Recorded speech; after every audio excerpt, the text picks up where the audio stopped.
諦めた。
Yo, Jesus, where'd all these people come from? Oh, they came from Hydro's channel. Hi, Hydro, thanks for the raid.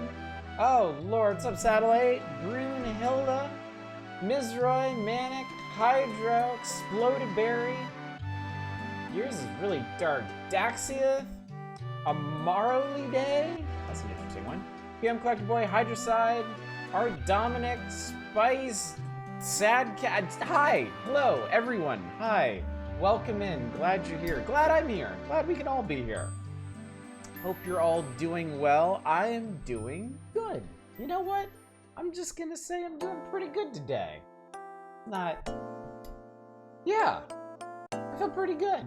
I think part of that was I had the Dinner of Champions, a chicken bake from Costco. We did some evening Costco shopping, which is really nice. As long as you're not hard up about getting first choice on all the fruits and eggs and stuff. It's nice to go in the evening instead of morning and fight everybody. What's up, Shadows? Good to see you. Shadows, go to bed. It's good to see you too, Hildy. Hope you're doing well. Thank you, Mizra. I appreciate it. Yes, yeah, I see. Okay, so yeah, a recap for everybody. Because I see Next Fest demo stuff flying around. Okay, so, tomorrow night, I know I'm getting way ahead of myself here. Tomorrow night, we're doing Steam Next Fest demo wheel. Everybody is entitled to submit one demo of their choosing. It can be any demo on Steam as long as for an unreleased game. It doesn't necessarily have to be Next Fest branded, but it can't be for something that's already been fully released. If you want to submit it, you got to use the Dragon Coin option, our channel points here, to do it. I know folks have been posting links to the games they're interested in Discord, but the actual submissions are here on the channel using Dragon Coin. So that was in the original instructions that I posted on Discord, but you know, Discord goes, Discord moves. So I understand if people missed it. So. And it looks like we got a whole lot of submissions coming in at this point. We've got 14 at this point. Hot diggity damn. I will... Hang on, real quick. I don't think there's any overlapping requests at this point. Yeah, it doesn't look like it. So good job, y'all. It's like you're coordinating this without me. Which I know you aren't, but you're doing good. I can read, but I don't. Finally not sick. Glad to hear it. Yes. I appreciate it, Hildy. I really do. So excited to be healthy enough to hang out. Yeah, I know what you mean. I don't get sick too often. And I rarely get like super sick, but I do remember like when I had COVID years ago, just being out of commission for like a week and just being so happy to do basic things like leave my house. Oh, that's good. This is like barely a mixed drink. It's cranberry blend with just the drops of lime vodka I had left because I've drank so many of these. Who's gonna submit the Toho Super Robot Wars clone besides you? You, like, Justin Brett, you have your lane, and I appreciate that you command it. A lot of crazy good demos this time. Yeah, I've seen a lot of stuff I'm really excited about. Generally shocked where people didn't go for Bubsy 4D.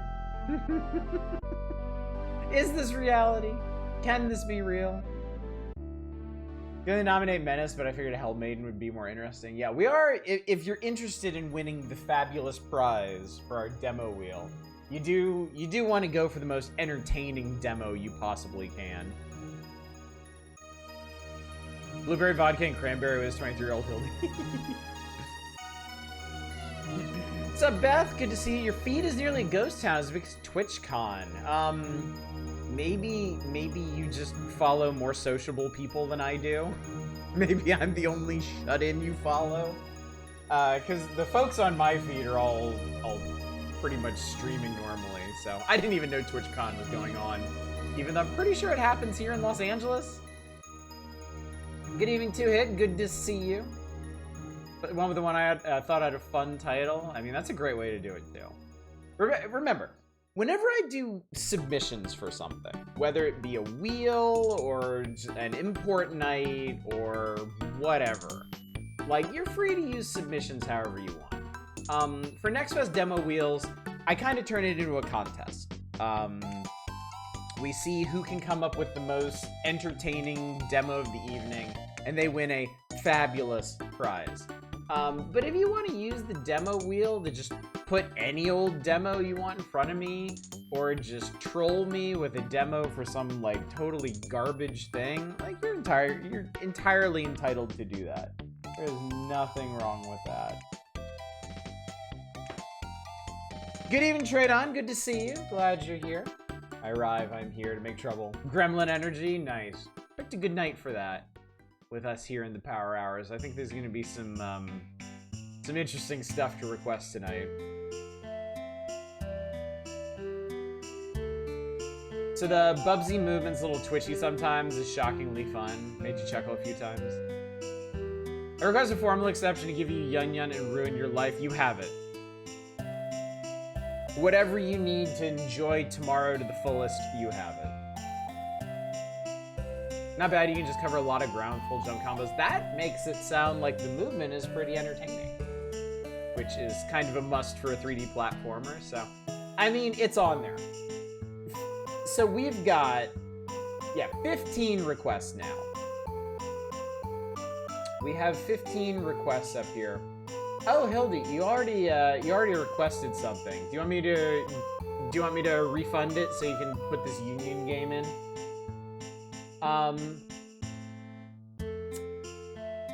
Depending on how these demos go, we're probably not gonna get to all 15. So it's gonna be up to the whims of the wheel at this point. My formal request, love you. Oh, I can't do that. I am afraid that is beyond even my powers. The wheel is a great and terrible eldritch force, and there are certain lines that cannot be crossed. All right, Yellow Trouble must go. Okay. It has been refunded. You can request a new one. You have no idea how much you will like that. I guess I don't. By the Demon Turf devs, that game's movement is moi. Must have been something that's actually part of Next Fest. Definitely a few demos out there that I genuinely love. I don't have to be Audish's speed. Thank you for that. Yeah, I haven't really been looking at Next Fest because I've been really occupied with, life right now. I did download the demo for the Star Trek Voyager game that I will most likely play on my own at some point. Oh, it must be the one to just redo. Okay, sorry about that. I misunderstood. Thank you for that. And I heard about another one that I'm curious about. It's called Aether and Iron. It's like an indie story-driven vehicular combat RPG. It looks pretty neat. Can I also rescind my request that I can make the exact same one you just said we could use this to troll you? Not like that! At the very least, trick me into refunding it. Please. Voyager game was on your short list of potential demo noms. I'm very excited about that one. I can't say how entertaining it will be, frankly. So wow, I'm really thirsty tonight. While I'm personally very interested in it, it may not be the best pick if you are intent on winning the prize. Voyager game is definite purchase, still salty about. Oh, Jump Light Odyssey. Yeah, that was a tragedy, wasn't it? That game was really promising. Games I really like, demos were a part of past Next Fest, so they're mostly already released. Ah, yeah. Yeah, I like to keep the Next Fest demo wheels fresh, you know, because we do still, you know, I've played stuff like Caravan Sandwich across multiple Next Fest demo nights, just because some games go months or even years, and across multiple Next Fests without getting released, and you know, there's no rule against that. I'm not gonna keep track of which Next Fest demos I've played, because that's just, why bother? Yeah. I didn't see all of last night. What was your favorite game from that? I think, as a whole, we were all real big on Cryptmaster. We actually had a vote called for Cryptmaster, and it won unanimously. So, there is a democratic playthrough of Cryptmaster coming in our future at some point. Probably not immediately, but sometime. I think personally, I'm the most interested in V Rising. I really liked what that game was putting down on a personal level, because I am still like just all the way into RPGs right now, and the combination of RPG and like survival based building and vampires, I mean, yeah, I'm there for it. Love Crypt Custodian, need to play it. I like the last game. I think I know that one. There's another one I was thinking of submitting called Wanderlings, specifically a roguelike 2D exploration game. It doesn't have any combat in it. Oh, that's cool. That's really cool. V Rising is okay. Dropped off after Cryptmaster. Yes. I think you voted for it and liked it, as it happens. Fantasy Maiden Wars is a very funny potential to become a legal nomination pose. Fact of a second Next Fest stream were to happen Monday or later and they don't take the demo down on release. I wouldn't do that. I would not do that to you. If it's legit for Friday, then it's grandfathered in, basically.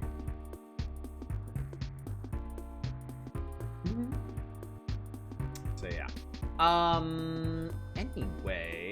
Anyway, I do want to get to the games tonight because I've essentially promised Mega Man 7 tonight.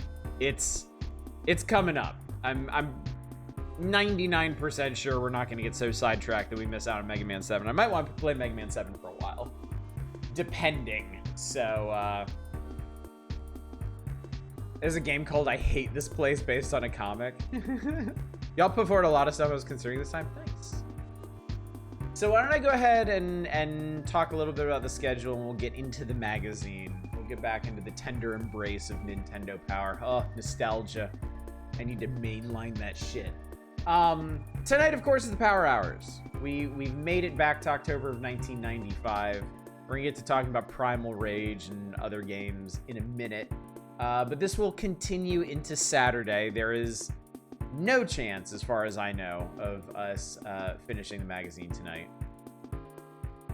Tomorrow night, as we've been rambling about, is the Steam Next Fest demo wheel. We have 17 at this point. We have 17 requests at this point. That is wonderful. That is magical. I'm very happy about that. I am already regretting not being able to get to all of them tomorrow, but we'll do our best. We'll try to move with a great deal of alacrity, and get to as many as possible. I don't give two shits about Primal Rage. There'll be no stream on Sunday. I don't stream on Sundays. Don't expect me to be not making streams up on Sundays like I never do for a while, because streams may be spotty in general for a while. And then from here on out, Monday, Tuesday, Wednesday streams are going to be wildcard stuff. I'm kind of leaning away from full playthroughs right now. I'm probably just going to be doing whatever I feel like on those nights. Power hours and variety nights, our Friday stuff are like those are staying as is because they are very comforting in their own ways. But I know it sounds dumb, but promising a full playthrough of something does carry a token amount of stress with it, an obligation to get through a game and make it entertaining for the runtime, which, you know, is going to be easier for some games and much harder for others. So I'm not in the mood to put any amount of additional stress on myself. I don't know if I take it. So you're gonna have to bear with me and the eternal threat of Chaos-Vember, Chaos-Tober for the foreseeable future. This does not affect the October Community Night. Just so you know, we can still do horror games for the October Community Night. Organizing for that should still be ongoing. If you haven't put up anything for that, check out the Community Night channel in Discord. There's our friend Chaos. Chaos is practically our mascot at this point. My time has finally come. So bad. Know this feel? Yeah. Trapped in Hades. Yeah. Every streamer knows this feeling, I think. Unless you just habitually stream the things that you love the most. Be free of Bloop one day. Promising games per stream is one thing that stressed you out with streaming, even if it was the game I decided to stream for that day. I know, right? It's stupid, isn't it? You get really excited about streaming something, and then you start it, and you're like, oh no, I have to keep doing this. So, I don't know. Maybe someday. I'm not really threatening this. I don't really think this will happen, but it is possible. Anything's possible that someday we may move away from full playthroughs entirely. I may go harder into variety stuff, or the power hours may spread like a disease. I don't know, chat. I don't know. We'll see. We'll see what the future holds. There you go, Hilda. Yeah, free yourself. You should be streaming what it is you want to stream. We're just saying his entire week of Master System Odyssey. That's possible. Like, if I just want to, I don't know, trial by fire, reverse psychology, I don't know. If I just want to like power through the rest of the Master System Odyssey, it could happen. But you happy? Aren't you excited? You're going to be free. Be excited, damn it! Cheestos, thank you for the 5-stream streak. Much appreciated. Good to see you over power hours. So yeah. And with that, chat, let's get to it. Let's talk about Primal Rage. I remember this in the arcade. I was not a fan of this. Okay, to set the scene here, to really set the scene here, you have to understand something about.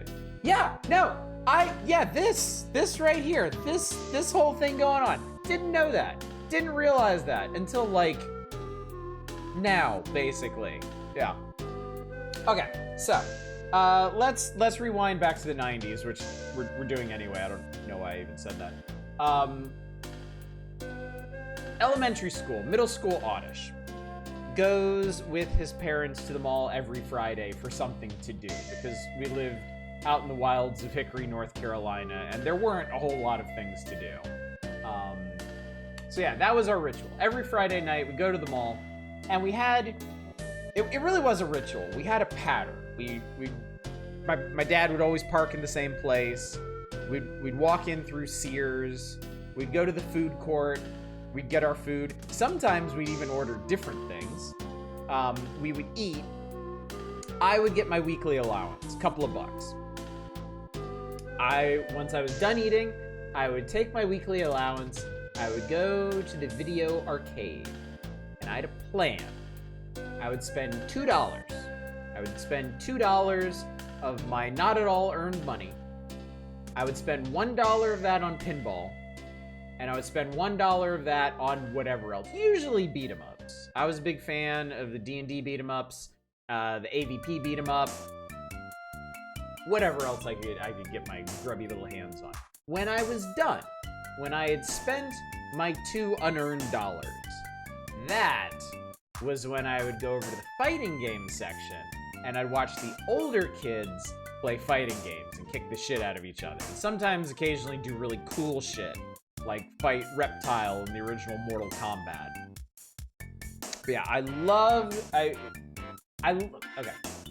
liked watching Street Fighter. Street Fighter was pretty cool. I loved watching Mortal Kombat. I was not interested in playing Mortal Kombat, but I loved watching the older kids play Mortal Kombat. I loved watching the fatalities. I loved watching the combos. And as they went up through Mortal Kombat 2 and 3, it just got more and more exciting. There was more and more shit they could do. There were animalities, babalities, brutalities. You could uppercut people through the ceiling of the stage. All this, and there's secret characters and combat codes. I'm sorry, Mortal Kombat 3 was peak. We've never really discussed it in these terms, but fighting games have actually been a big part of my life long before I even started playing them in high school. And to me, Mortal Kombat 3 was the pinnacle. It was the ultimate fighting game. It was the ultimate spectacle. It was the fighting game that really made the best spectator sport. The other Mortal Kombat set the stage for that, but Mortal Kombat 3 really refined it. I loved watching that game so much. Mortal Kombat 4, not so much. I remember in the year or two before that local video arcade shut down, I remember Mortal Kombat 4 sitting forlorn and untouched in the corner of the arcade while people still banged away at Ultimate Mortal Kombat 3. MK3 was always your favorite. It's so weird when the first place I saw Mortal Kombat cabinet was in Branson, Missouri, the town that answers, what if Ned Flanders made Vegas? You look like a high diddly roller. But yeah. So yeah, Mortal Kombat, and, you know, Street Fighter, even Killer Instinct. Killer Instinct made a big impression when it launched, and people were sussing out all the ultra combos and stuff. Primal Rage, I actively disliked. Primal Rage was one of the few fighting games I really was not happy about seeing in the arcade because it was popular. Primal Rage did grab attention. A bunch of the kids gravitated over to it. There was a line to play it. He ate dinosaurs. I see. What's up, Zem? No. My thing. This is something core to me. This is an oddish truism. I'm gonna open my hearts to you for a second. I am not a fan of gross out humor. I never have been. It's why I never got into Ren and Stimpy or Beavis and Butthead. I don't enjoy like bodily function humor. I can find some appreciation for it. I can give it a sensible chuckle now and then, but it's just not my thing. It's not what I enjoy. Like cartoonish gore and violence, sure, great, whatever, no problem. Uppercut people's heads off, knock them into meat grinders, whatever, totally fine, great, love it. But I swear to God, every single match of Primal Rage I watched in the arcade was somebody versus Chaos. And Chaos is the monkey who farts and belches and pisses on its enemies. And I hated it. I hated it a lot. Everyone farts. Why is it so funny? Bodily humor is funny when it's just the words as soon as you show anything, it's awful. So yeah, Primal Rage is just not for me. It is not the style. And yeah, that was the thing. Chaos was very meta. I mean, that fart attack is disgusting. It's horrible. But for a fighting game, that is a potent ass ability. It is a huge, slow-moving area denial projectile. So yeah. My defense, they offered a good paycheck. Say the word but, I'll laugh. You show a character for I want to leave the theater. I want to leave my body. You know, I wonder if there's an element of like secondhand embarrassment there, because I absolutely get secondhand embarrassment about things. I've never really been a fan of reality TV. Or early on, like the MTV stuff, like The Real World and Road Rules, I used to watch that shit. But when reality TV exploded, I couldn't do it. It was too cringy. I couldn't handle it. Fart seeing the Naked Gun did have me. I saw a clip of that recently, actually, and yeah. It can be done well. It can be done well. I can admit that. Oh fuck, I completely lost my train of thought here. Anyway, yeah. Maybe it has to do with the whole secondhand embarrassment thing, because I definitely get that, so. Founded the fighting game that was trying to be like a worse Primal Rage. It's called Dino Rex. Huh, okay. Everyone hates dinos, I just never play the monkey. Find Chaos gets the closest thing to an honorable ending? No kidding.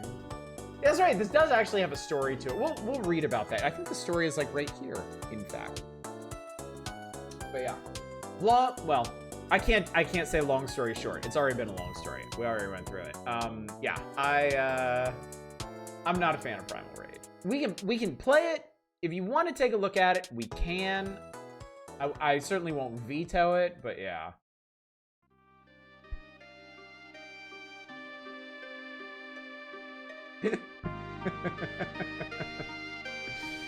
Grab 7 didn't get me, and Beavis and Butthead gave me heavy secondhand embarrassment. Not enough to stop me watching it, yeah. Automod hates that word, dude. Absolutely hates it. And nobody's requested yet. You go right ahead. We'll take a few minutes to look at it. Primal Rage is a very pretty cabinet, and I see the game and be like, oh right, move on. I do want to give credit for the art style. They did a really good job rendering these characters. They're incredibly detailed. They're animated incredibly well. It's a good looking game.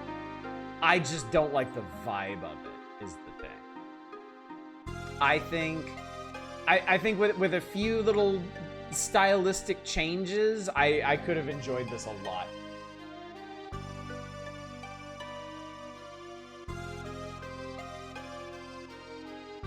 Never enjoyed watching Beavis and Butthead in college. I did enjoy watching the people watching it. We're inevitably drunk, high, both. That shit was like, you know what's funny? It's actually just unlocked a memory for me. I didn't really like watching Beavis and Butthead. It was a bit too gross. It was a bit too dark for me. I did, for some reason, watch the movie Beavis and Butthead Do America, and that shit was great. I'm not really a Beavis and Butthead fan, but I loved the movie. Like, it was just... I guess because it was a road trip thing, you know, like, the Beavis and Butthead, like shorts were them in their shitty little house, in their shitty little suburb, doing shitty things, right? I think the movie really helped by getting them out of there and into different settings and really exploring how, like, normal people interact with Beavis and Butthead. And I think that's what made it really, really good. Mom used to love American Idol, was addicted to the home renovation reality show, or the fucking drama queen. Ty Pennington, okay. Yeah, I don't know why. That's funny. Also, I've heard, I was subscribed to PC Gamer when the Beavis and Butthead point and click came out for PC, and they came like this close to giving that game of the year it came out. They fucking loved that game. Apparently, the Beavis and Butthead point and click is like peak point and click. And I've always been kind of curious about it because of that. I'll admit to enjoying the MST3K portion of Beavis and Butthead when they're reacting to music videos. So nice on camera, I was suspicious of Ty right off the bat. Yeah. Alright, long ago, giant gods fought for domination of the earth, but then a scheming wizard cast them into suspended animation. Now, millions of years later, a great meteor is smashed into Earth, destroying civilization, rearranging the continents, and awakening the slumbering giants. Enraged at the lost time, they resume their battles for world domination with a newfound vengeance. Get ready to rage. Really? So this isn't a prehistoric game. This is a post-apocalyptic game. I'm gonna go ahead and skip to this part here. The great meteor that freed the imprisoned gods also unleashed titanic tectonic forces that reshaped Earth's surface into a fire-breathing dinosaur face, as we now know. In fact, the planet has changed so much it's been given a new name. Earth. I'm pretty sure you have to say it like that. Earth. Each continent is ruled by one god. On some continents, the human worshippers, working with the meager remnants of technology that survived the cataclysm, built temples to the resident god. Each god wants only one thing more than worshippers' domination of the earth. The cliff, the cove, the inferno, the strip, the hollows, the ruin, and the tomb. Okay, so this is a post-apocalyptic game. So dinosaurs and giant monkeys were gods. A wizard, I'm not sure from what era, but a wizard sealed them away. And then an apocalyptic meteor destroyed civilization and released the gods. Okay, cool. I don't know why this is letting me share this twice in a row. Yeah, you're here. I'm here. Yay! What's up, Loader High? Good to see you. So I guess you're at the substreak and then soon. Oh, Twitch. Oh, Twitch, you silly nugget.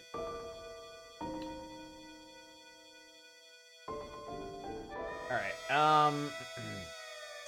let's see. Game crews at Time Warner Interactive worked hard to convert the arcade Primal Rage into a Super NES title. Flew into a rage when the money men suggested cutting it below 24 megs. The result, vivid scenery, richly rendered beasts, and a lusty litany of roars.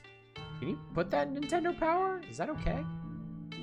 Other ear-popping sonic effects. Pick one of 7 dinos and try to get... They're not all dinos. Your booty will include hordes of worshipping humans. So, okay. Above your dinosaur's name are the lifeblood bar and the shorter brainstem bar. I always found this a little gross, too. Take too many hits and your dino's brain will sizzle and pop, leaving him or her momentarily stunned. Take immediate action to revive him. When the lifeblood bar is completely depleted, you're extinct, baby. Your dino will go into horrific death throes while his heart explodes in a crimson cascade. And you can eat your followers.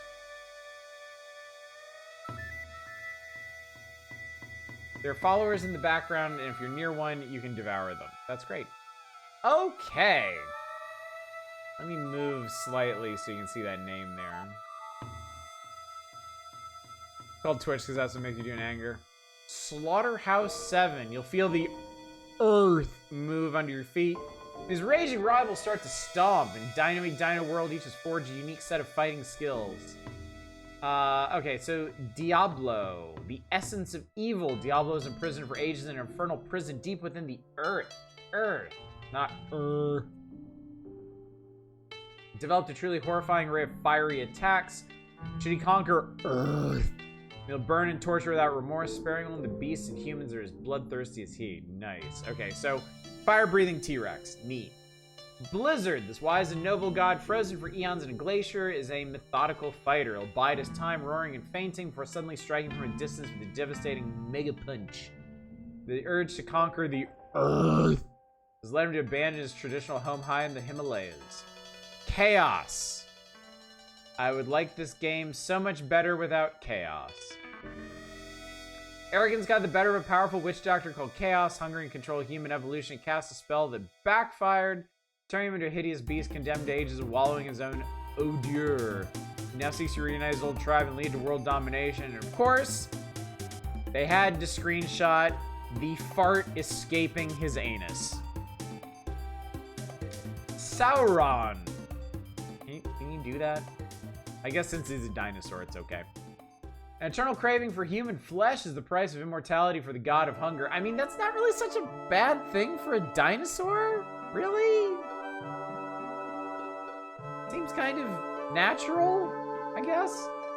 Seeks to conquer his rivals so you can then feast on their followers. If you're fighting him, you have to be quick on your feet to avoid his lightning-fast moves and powerful jaw.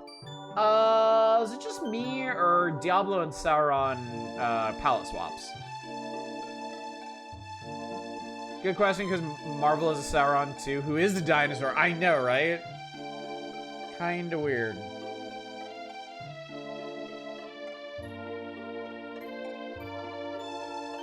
It's like the stream title says, chat. They can't keep getting away with it. So yeah, Diablo and Sauron are palette swaps. Blizzard and Chaos are palette swaps. And then Talon, Armadon, and Vertigo are unique models. So they only need to make 5 characters for this game. Nice. I wonder if they were going to do more palette swaps with the other 3. Technically multiple palette swaps, but they are puppets. Huh. Despite the fact that dinosaurs see humans as mere chattel, the game actually divides them into virtuous dinos and devious dinos. Virtuous dinos are Talon, Armadon, and Blizzard. Devious are Diablo, Chaos, and Vertigo. Sauron is sort of in the middle, caring only about eating all life on the planet. Which, I can see that being a morally gray area.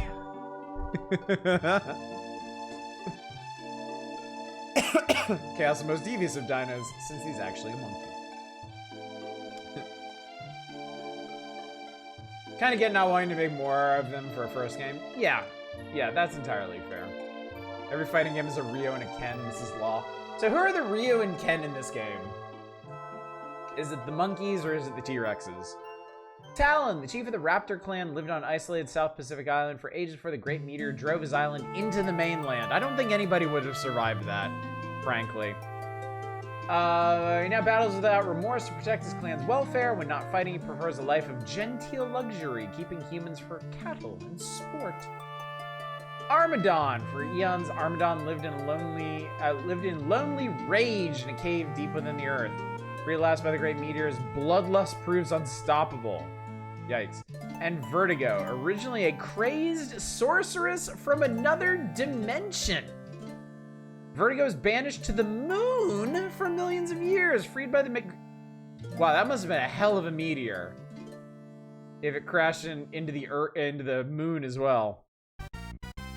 Freed by the Great Meteor crash, he seeks an army of human slaves on Earth to build a giant palace in multiple dimensions. I like her. She has great aspirations. Her bewitching weapons include the voodoo spell and teleport.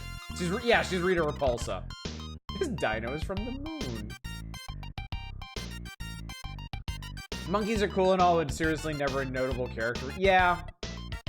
If you're gonna have a game with fighting dinosaurs, I don't think you're doing yourself any favors putting monkeys in it.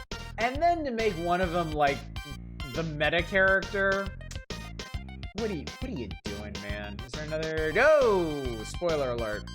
Let's do it, chat. Let's take a token look at Primal Rage. It's honestly kind of hard not to say it like that. Primal Rage. It just feels right. It drips off the tongue. Ah, real dinos. Primal Rage. Yeah, it just doesn't... It's just not the same. Alrighty.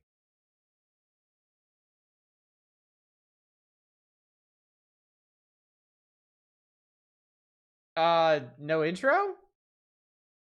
Can I have an intro, please? What? What the hell?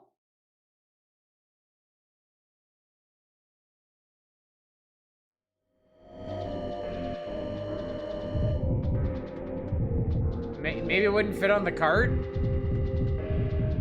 Maybe I have a shitty version of it?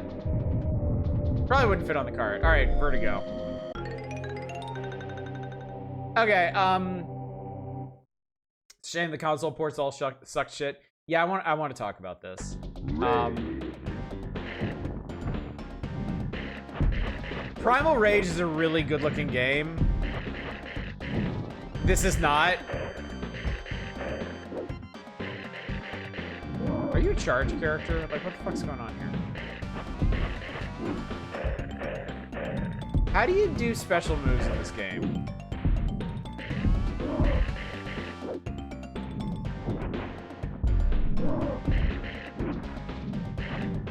I'm gonna fry your brain, Diablo.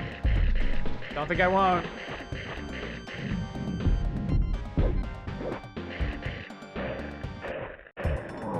Oh god, his heart exploded.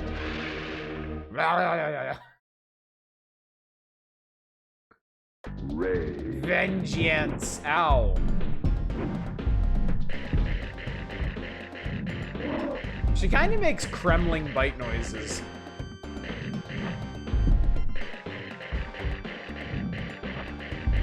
Can I win just by doing this?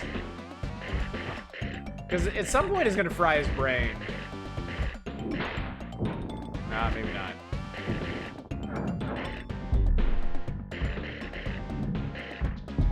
Oh my god. That does a lot of damage. Somebody look up Vertigo's special moves. I want to, like, shoot voodoo beams or something. Why was this game created I can't say that. Astigmatism visions.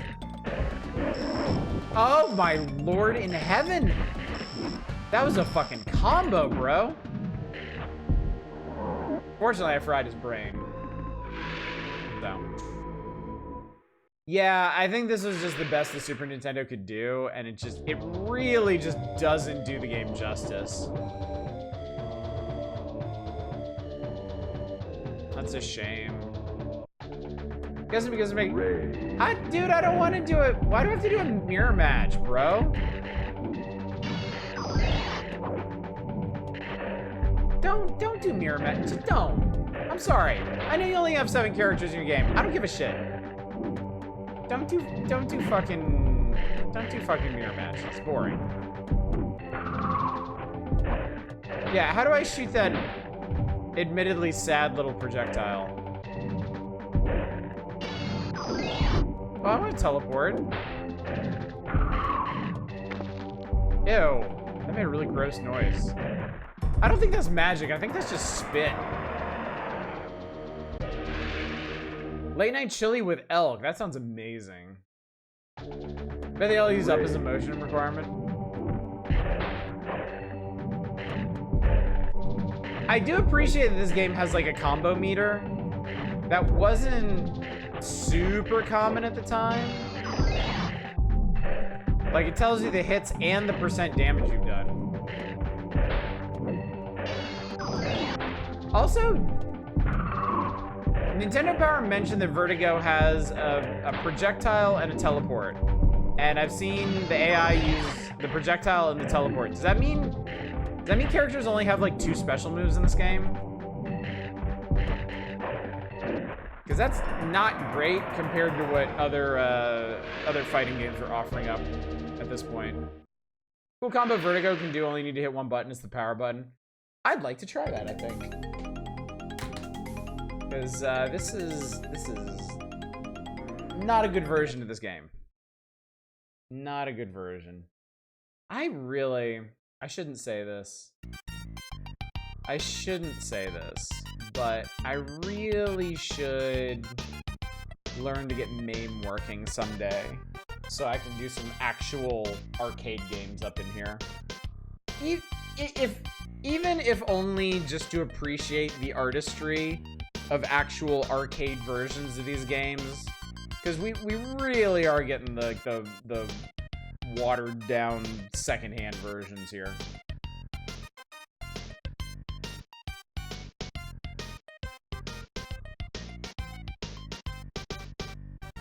They made it.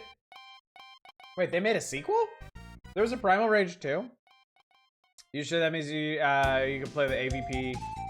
I would absolutely do a full play of the AVP Brawler. I beat the AVP Brawler in the arcade. I played it so much. Oh, it was never officially released. Okay. Nah! Mercen, Primal Rage. Alrighty. Who remember? We already had this discussion. Who remembers Real Monsters? You watch TV, you may have noticed 3 hideous creatures looking about. Not Barney, BJ, and Baby Bop. Man, everybody loved to clown on Barney back in the day. Ickis, Crumb, and Oblina, heroes of Nickelodeon's Real Monsters. The Real Monsters gang has crept off Nickelodeon into one of the wackiest, weirdest cartridges ever to haunt the Super NES. The Grumble, headmaster of the Monster Academy, has some new assignments for his trio in training. He wants them to slip into the city to find some tasty trash and terrify any nosy neighbors who get in their way. Without your help, these dweebs won't make it out of the sewers, let alone into a shopping mall. They're about as scary as goldfish, but with your help, they may still make the Monster Hall of Fame. Watching Look Outside when taking Pokemon breaks, and it gets pretty intense and fucked. You get savaged by bad RNG. Yeah. I'm gonna go back to that game someday, but man, there is no way I can handle that now.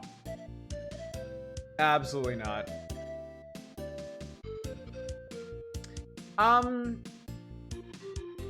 liked Real Monsters. It certainly wasn't my favorite Nicktoon, but I definitely enjoyed. I watched a lot of it, and I like their whole cultural. I like the cultural inversion of the monsters. I like the characters. I like the writing. One thing that always bothered me a little teeny bit, the show had some very unique monster designs, and I really like that, but Ickis and Oblina, not so much. Ickis is a gremlin, and Oblina's like a stick bug. Like, Crumb is an infinitely more interesting design than either of them. If for no other reason than he's just holding his eyeballs the entire time, and he can do some really neat stuff with that. So yeah, if I have one complaint about Real Monsters, I wish that Ickis and Oblina were a bit more creatively designed. And I mean, you know, they could, like, I remember Oblina could transform into some pretty crazy shit, so that was cool at least. But yeah, Crumb is a Digimon. Crumb was always your favorite. Ickis, Oblina, and Crumb may look like nerds. Actually, they're not even that cool. Except for a few scare tactics, these Monster Academy rejects are pretty much lost on their own. Together, they make a good team. Alright, so I think this is a Lost Vikings-like? Ickis is the fastest. He leads the way. Short enough to bean rats with trash. Quick enough to jump most enemies. Oblina's moderately fast and very tall. She has a fearsome roar. Crumb, the slowest, has the shortest jump.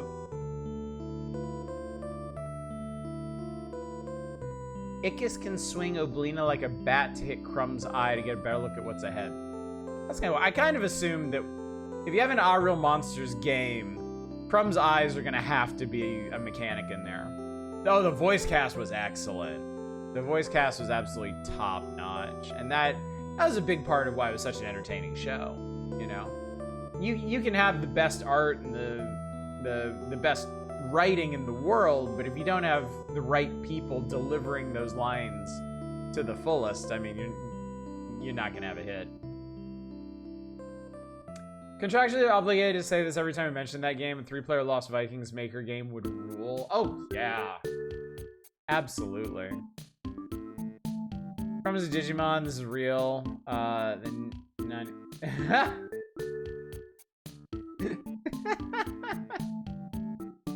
I don't know. I think it's because of how veiny and hairy. I really shouldn't say this, but I'm going to anyway because it's my channel. I can do whatever the fuck I want. I think it's because it's so veiny and hairy, but it looks like an anthropomorphized testicle. Do with that information what you will. Nanimon is actually from another Pocket game entirely. He broke into Digimon. Start your quest in the city dump. So you need to find the Grumble's sneaker. But the Grumble wears heels. Weird. Physical dead class, get it? Crumb is just a stray. He basically is, yeah. Again, big hairy sack. High school gymnasium.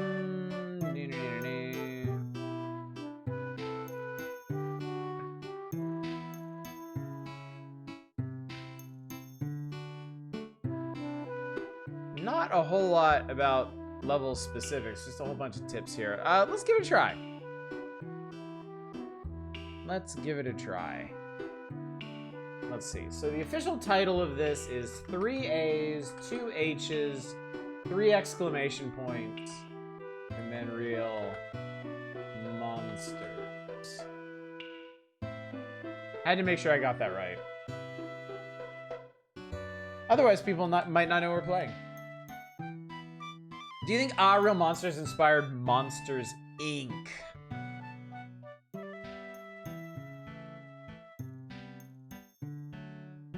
Possibly. Quite possibly. I'd have to look at how they line up chronologically, like the time between the releases. But yeah, the theming is similar enough. And yeah, the Monsters Inc. has a slightly more family-friendly cultural inversion going on. Imagine I had a hand held an eyeball.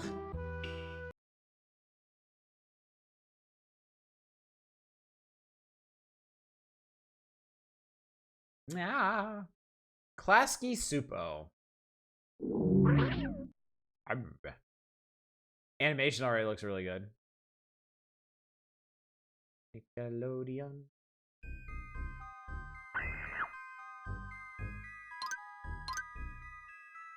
Cool. Good. Ring a ding ding. You're not gonna stop that? Apparently not. Monster Guy midterms today. Hope you studied. Ready?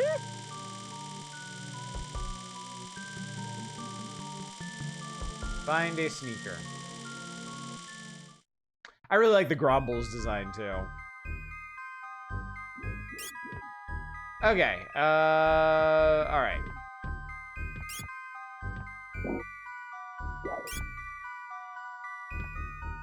Alright, how do you... Okay, that's how you change.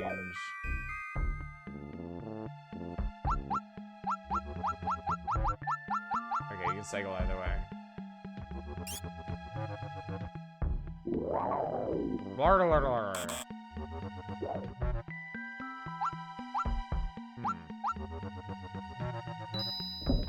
Monster manual.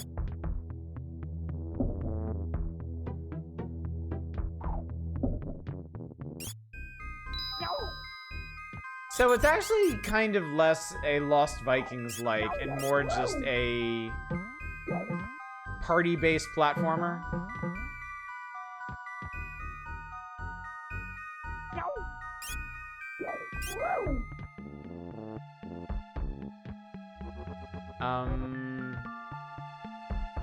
How do you do... How do you do things?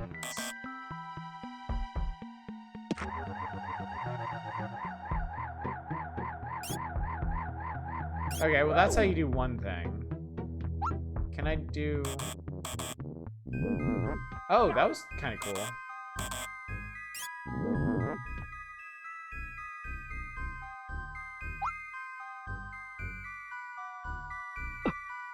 Ah, okay. So depending on who's leading, they have like a different like combination they can do. Bet you wish you had a game manual. This is me we're talking about. I scoff at game manuals. Hang on, what's this way? I got a jar. And a lamp? Not sure why, but okay. Ooh, secrets! Oh no, it's just the way back.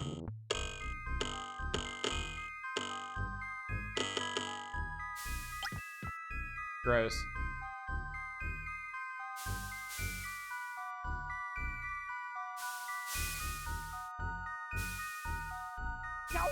Yow!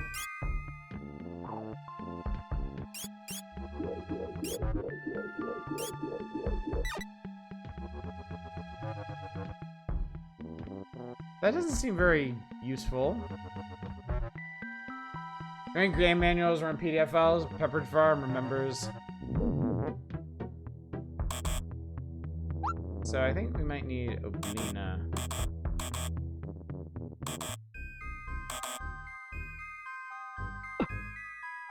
It doesn't work. How in the hell do I get up there? Oh. Ow. Idiot.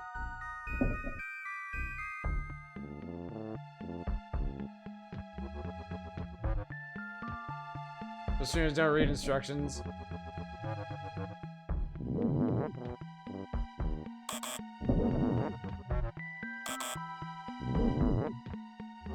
How do I get up here?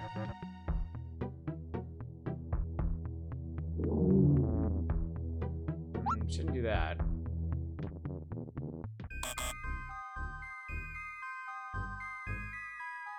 Maybe I just do that closer here? Yeah, okay, there we go. Oh no, we're separated. Oh, never mind. They just teleport to you. Yeah, this is definitely not a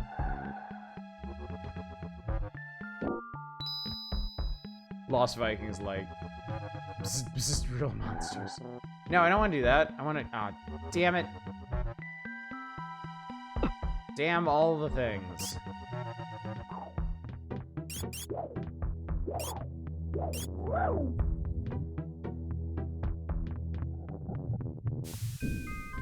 So it's kind of... Ow. This kind of runs into a similar problem as, like, other licensed games based on... Wow. Based on animated shows. There's not really... Other than, obviously, the aesthetic. There's not really much here that's capturing, like, the fun of the show, like the show's particular sense of humor. It's a pretty standard platformer.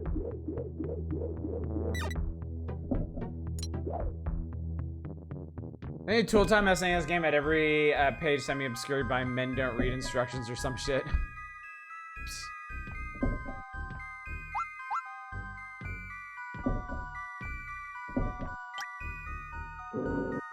Oh god. We're being eaten by a dog. No! Oh my god, you get like no iframes for this guy.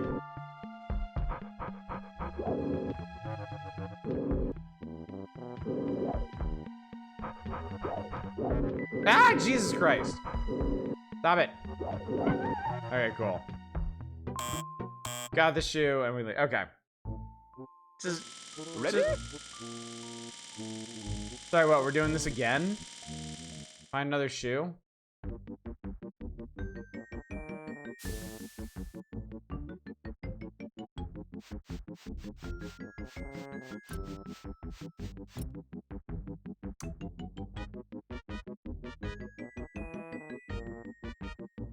Okay, animations are cute. I think that's probably about all we need here. I don't feel like doing another garbage dump level for another shoe. Yeah, I like the art in this. I think it does a good job of capturing the magic of the show, but not much else. Meh, real monsters. Yeah, unfortunately.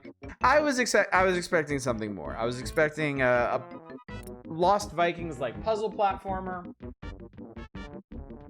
And it's really just a standard platformer with like a few team gimmicks there, so unfortunate, but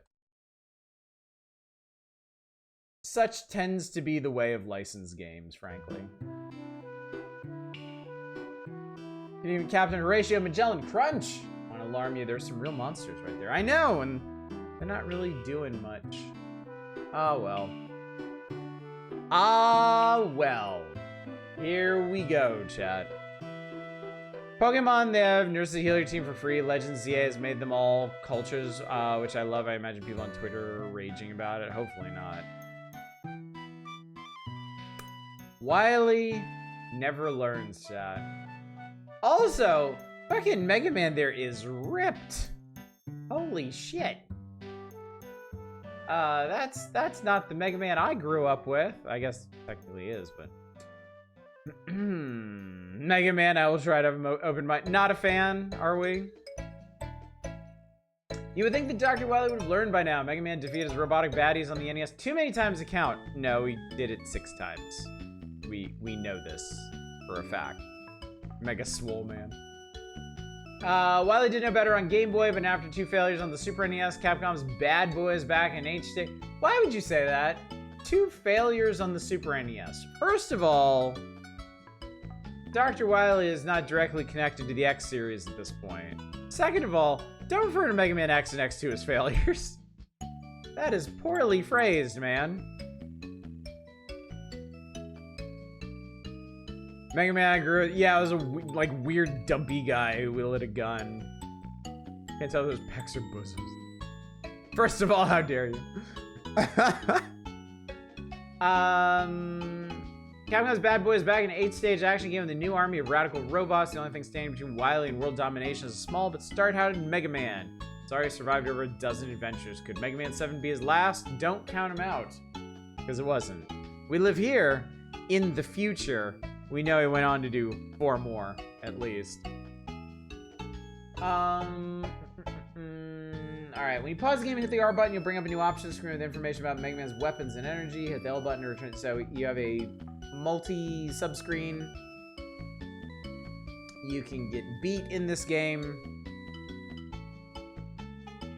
Alright, so there is Freeze Man. I'm not gonna belabor these levels because we're gonna play through them. We got Freeze Man. We've got Burst Man, who is cloud slash bubble themed. We got Junk Man, not to be confused with Dust Man from 4. He was a vacuum cleaner. This guy just looks like an asshole. There's also, wait, what?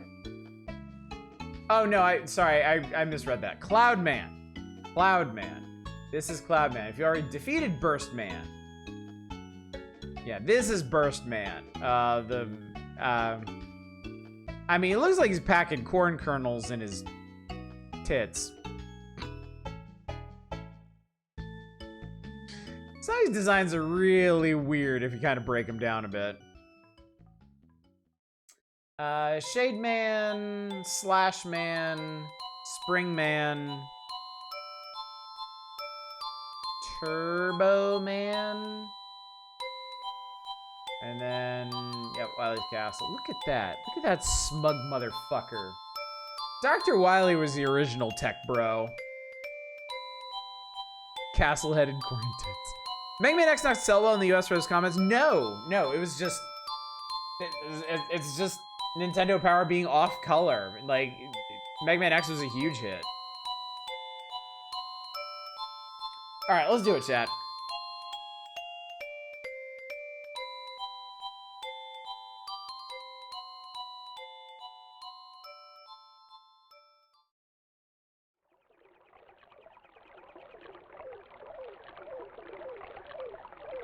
Mega Man 7. Not one of my favorites. And we'll talk about why as we get into it.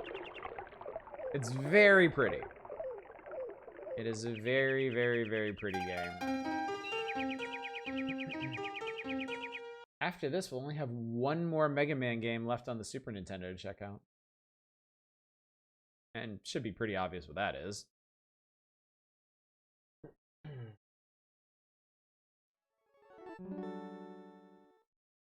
Various items, Rog and Borge.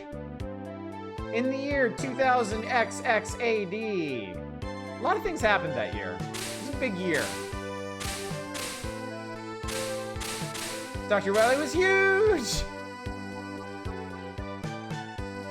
The world cheered Mega Man when at long last he put Dr. Wily on a leash, like the dog he is.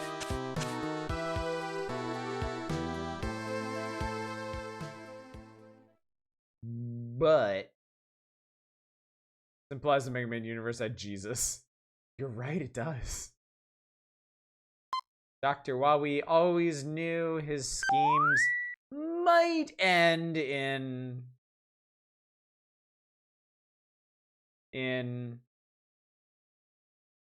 failure.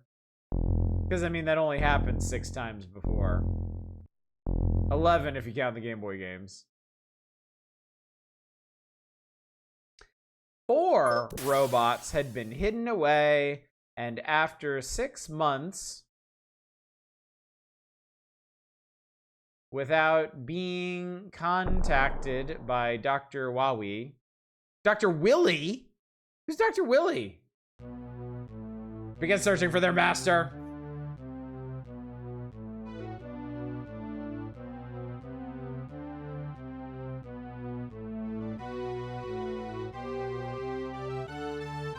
That's pretty cool, at least. There's one at the end, Mega Man loses his shit and goes to kill him. Is that 8?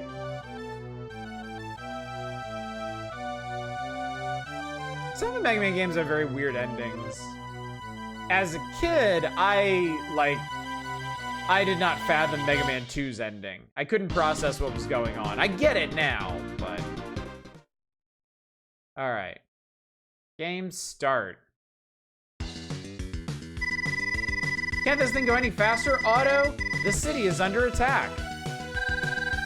I'll try and punch it up a notch. Hold on, Roll. I can't believe Wily is loose again. Won't this madman ever stop? He won't be loose for long. Once Dr. Light gives Rush and me our new enhancements, Wily is history. Whoa, end of the line. The road is too unstable to keep going. You two wait here. Mega Man, take this helmet with you.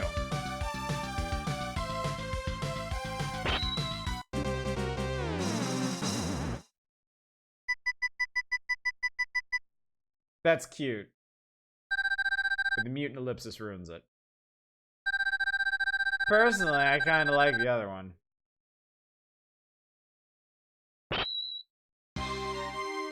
Pose!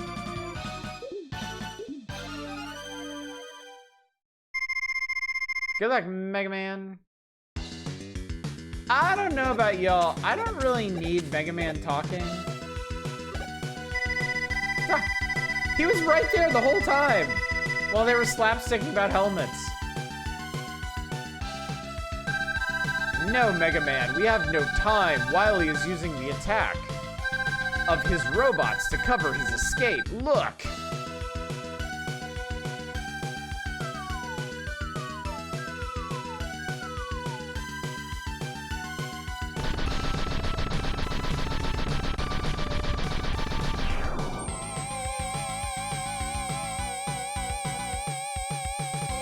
Didn't notice him bleeding out.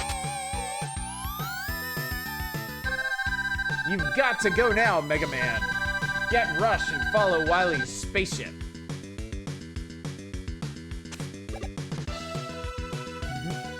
Alright, now we get to play the video game. Alright, Mega Man does have a charge buster in this. But there's a big delay on charging it that's really annoying. Ow.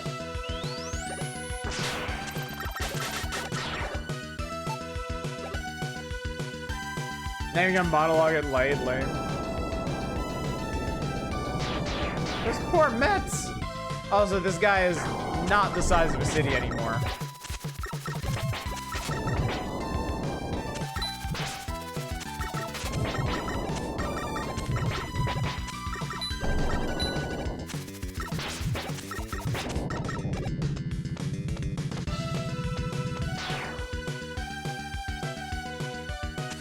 Doesn't Mega Man look like you headbutted a frying pan?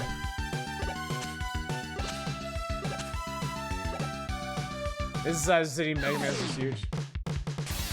Hey, look at this guy.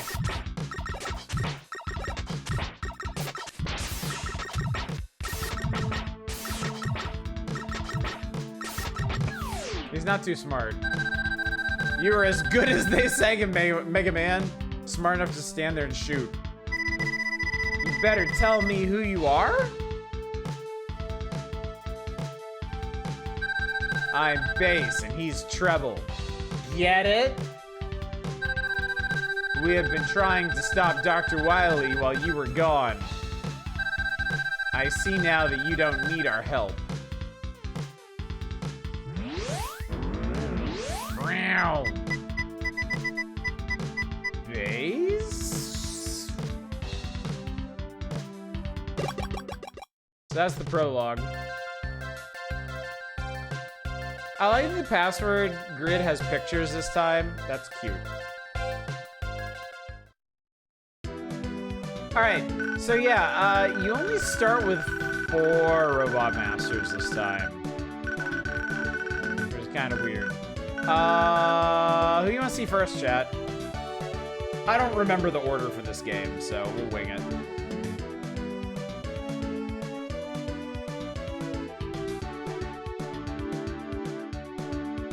Junkman.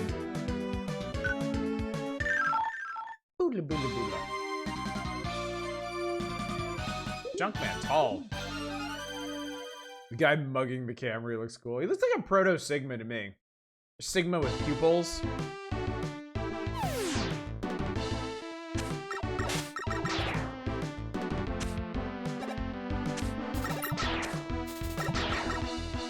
Ah, bolts. We need bolts.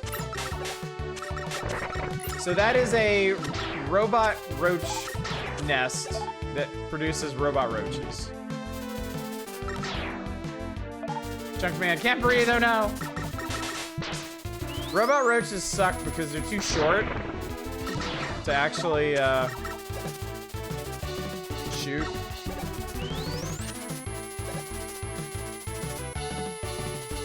Ow, fuckhead. Can I leave now? Thank you.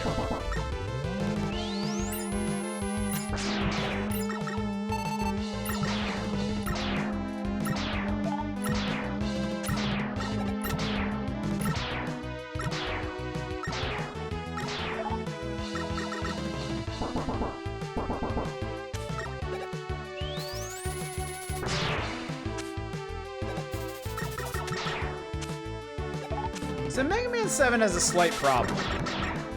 I don't know if you've noticed this yet. Everything in Mega Man 7 is just slightly too big.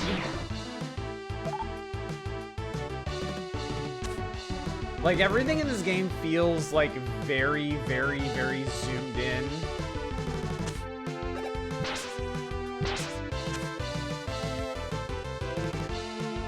Yeah, it's a very cramped feeling game. And I really don't like that about it.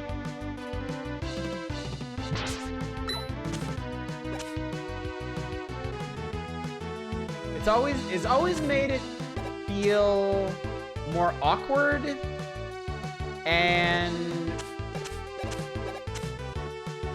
smaller than it should.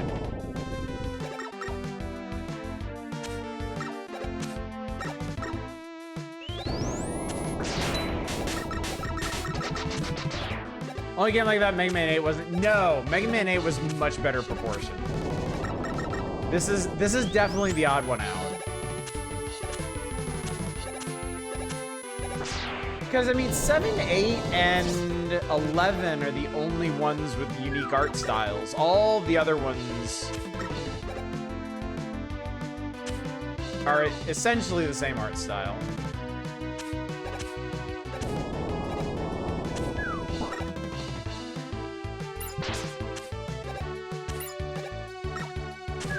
Oh, fuck. Oh, God. Oh, God. Oh, God. Oh, God.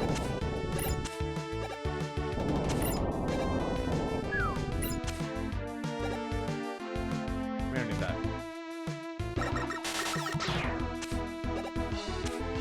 And yeah, because of that, like, easy-looking jumps like that are actually really hard. Because you don't have any room to jump, really.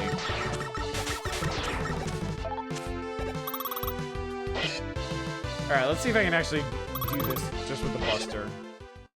Lots of 16 big games got big sprite-itis just because they could.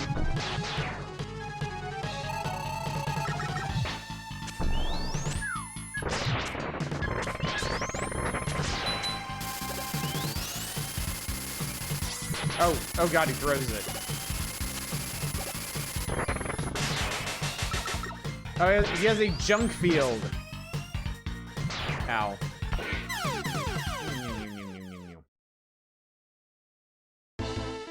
This also follows in the X series vein of letting the bosses have kind of long iframes. So you're very much incentivized to either use their weakness or the charge buster instead of just pounding away at them.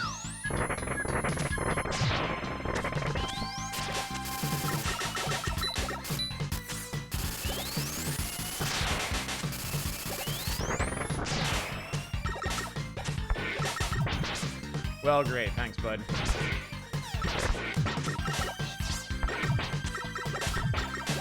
Honestly, charging the Buster for this guy is gonna be too much of a pain in the ass.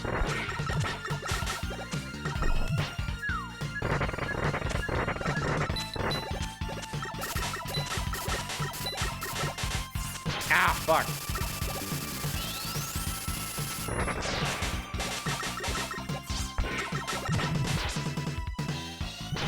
That's really annoying. Ow. Fuck.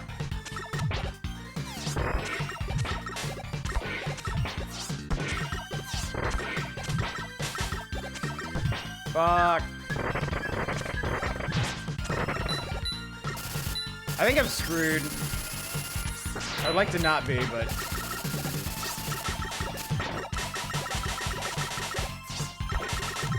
Because I can't get rid of that guy's junk field. Boss in junkyard, I mean IG-88 flashbacks. Look at that boss's junk. Whee. I think this is kind of lackluster. It is. Yeah, the explosions, the hit sounds and the explosions in particular are not good. Yeah, I'll try sliding under it this time. He does one jump and then shoots it. Yeah, you can, okay, you can slide under it. Okay. That was much better.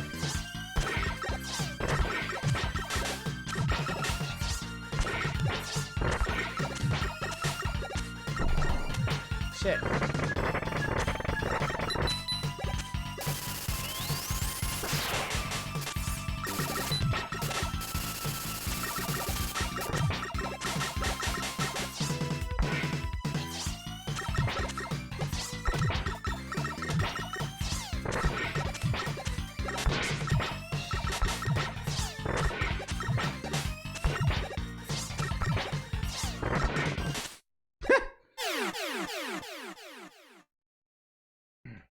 Yeah, like the original NES Mega Man games had really punchy audio. Like when Mega Man died or when a boss died, it's like they fucking exploded. Like it was like boom. Same with the impact sounds. junk shield will protect the user with rotating spheres, right? Yes, but the spheres can only absorb so much damage before they are destroyed. What happened, Tradon? Boing. You get junk shield.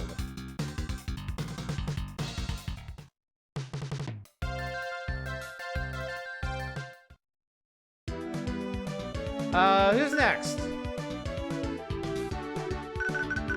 Last laser I got to fix my PS2 died less than 2 weeks in. Completely kaput. Replacement laser arrived today from a different seller. This is 100% brand new. DOA. Oh, that sucks. Another streamer I watched has a mod that replaces Dr. Light's lines here with just yes and a long pause. That's really funny.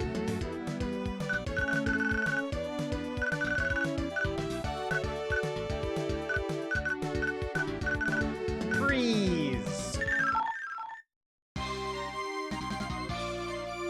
Freezy man.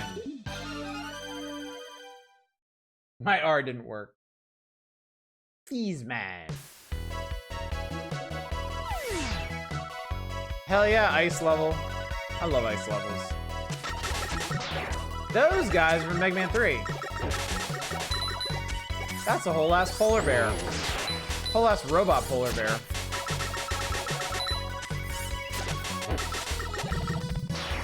Yeah, that explosion. Brrr. Pretty unexciting. Yeah, no, this game feels way too zoomed in. All of these scenes are way like they feel way too small and way too cramped. That's Mega Man 7's biggest problem. The scale of the game and some of the audio direction are the biggest issues here. The music's generally good in this.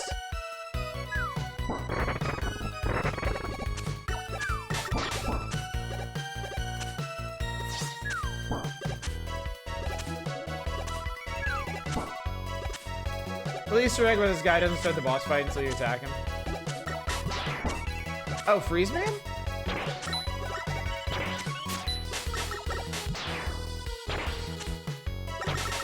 Press here make it feel like a Western platformer. Yeah, I kind of get that. Do I have... Oh, I do have Rush Coil, cool. How do I fucking use this shit? Oh no. I'm used to Mega Man turning red when he uses Rush Coil.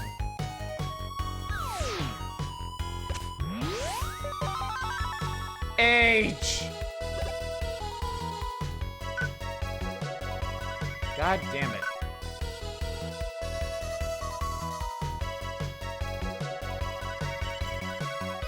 I guess I'm spelling rush.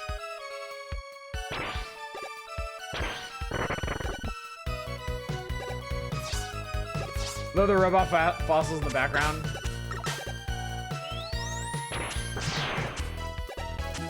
What did H do?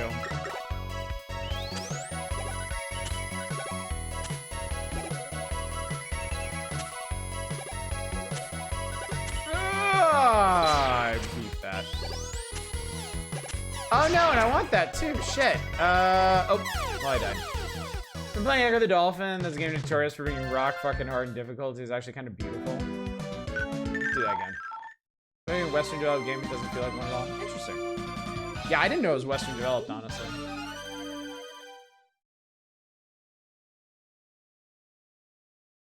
Did I sell my H? I do. Cool. So I don't have to do that again.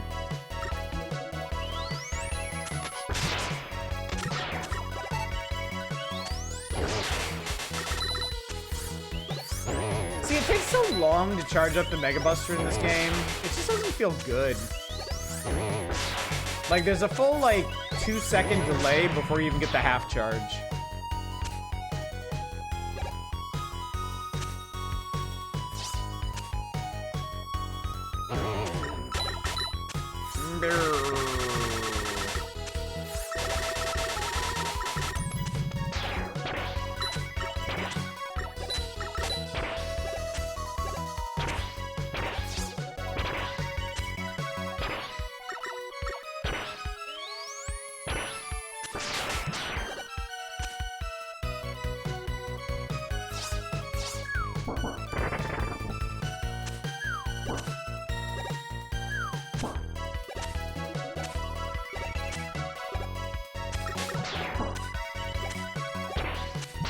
Why did I jump into him? Why?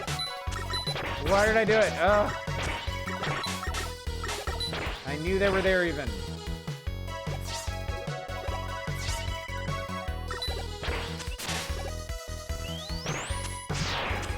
At least those guys don't take a million hits. One of the Mega Man games, those guys take way the hell too much damage. Like an absolutely infuriating amount. I don't remember how you're supposed to do this. Maybe I can rush Coil over from here? Oh, not from there. There we go. I don't know what I got. I got Rush Search? I feel like maybe that's not very good. I think you call in Rush and he maybe digs up an item depending on where you are. Ow, fuckhead. Oh no, I want that. Oh, you guys, they do other things. I didn't realize that. Maybe just this one does. Weird to say it doesn't sound like Mega Man music. Not at all. It is...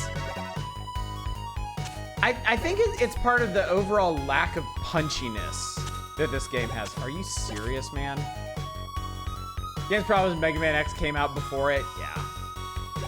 Yeah. It really doesn't compare very well to Mega Man X.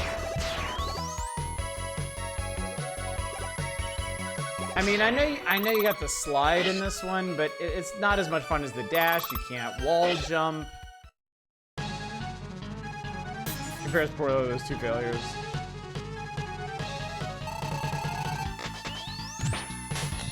Okay, turns out this is actually the weakness for this guy.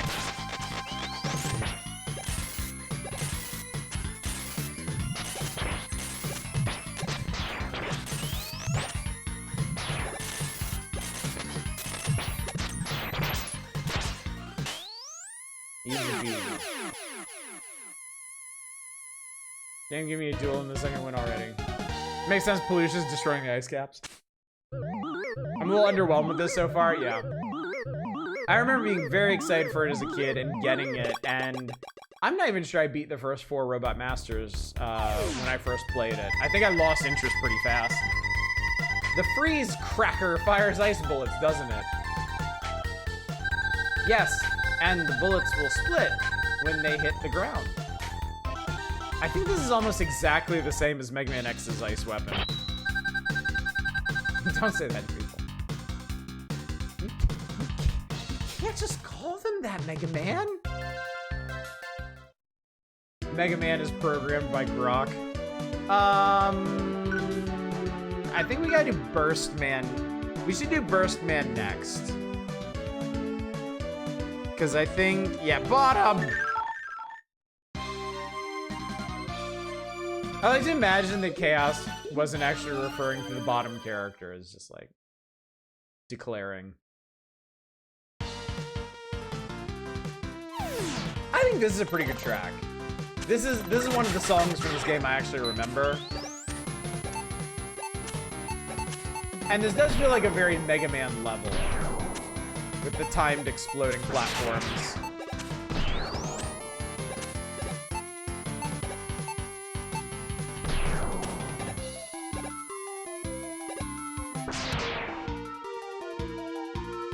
I don't think I'm getting it. No. I ain't getting it. It sounds more Mega Man 2, doesn't it?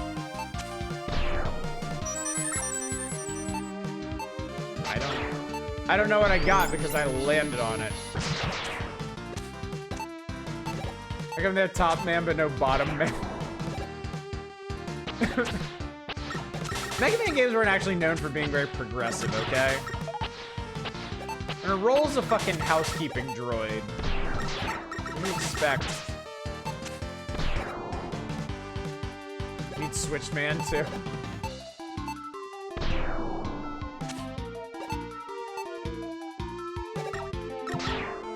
Little flipper mets are cute.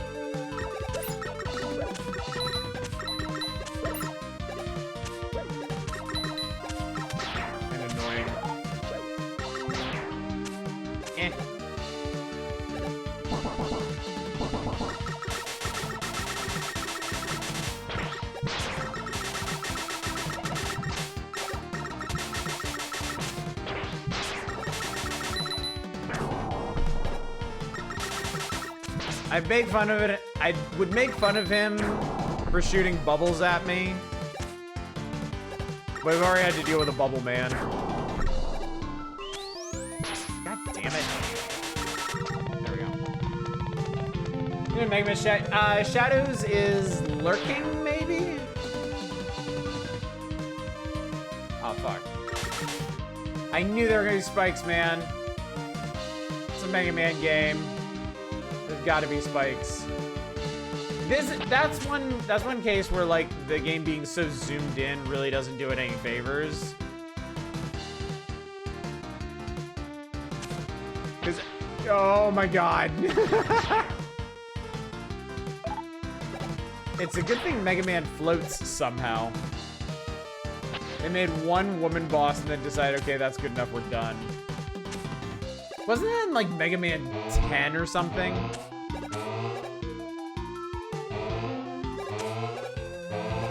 Yes, this game has Yoku blocks. Why wouldn't it? 9, okay. I get 9 and 10 horribly conflated. I beat 9 once and I couldn't bring myself to beat 10.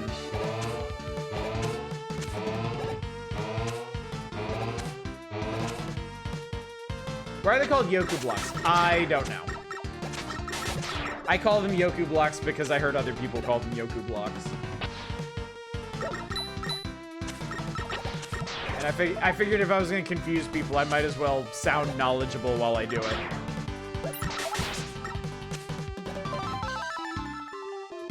Is your name Woman? Splash Woman, or she's a mermaid because of course. Spike Woman is still my favorite. I think it was college humor bits. She was weak to bees.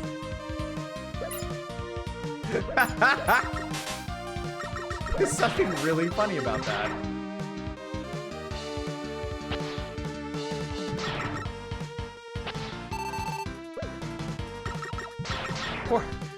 Poor Splash Woman thought of bees and died. Kaizo blocks I get, I know where that reference comes from.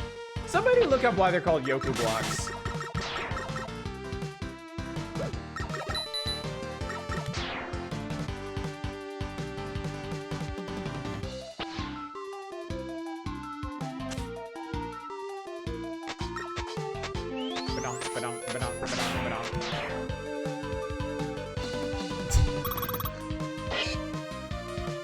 Ice. Yeah, it's the exact same ice weapon as Magnet X. This is throbbing room, chat. Questions come, but we never found an answer.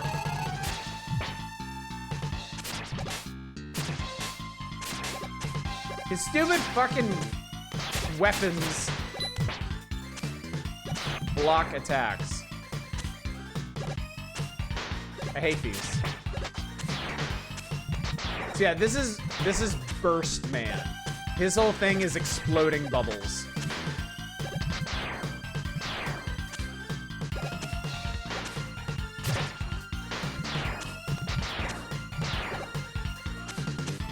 Oh god, this is really bouncy.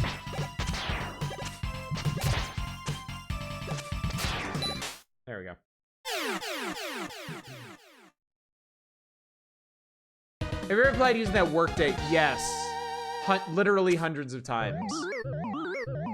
I actually kind of like it now. I've learned its ins and outs. It's one of the quicker applications I can do. Tried to do some research on the Japan side. I could not find any evidence that the term is in use over there. Virgin Man.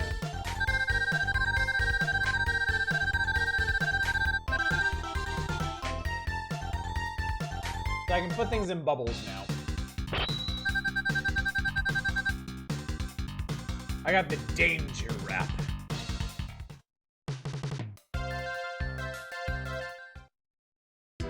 Alright, only one man left. This is a fan name that got in the collective consciousness. Well, here's another question. If I don't call them Yoku blocks, what should I call them?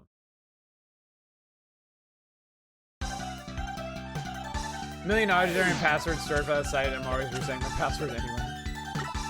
Well, okay, the thing about Workday is every company has their own version of it. So every time you apply to a new company on Workday, you're actually making a new account specifically for that company.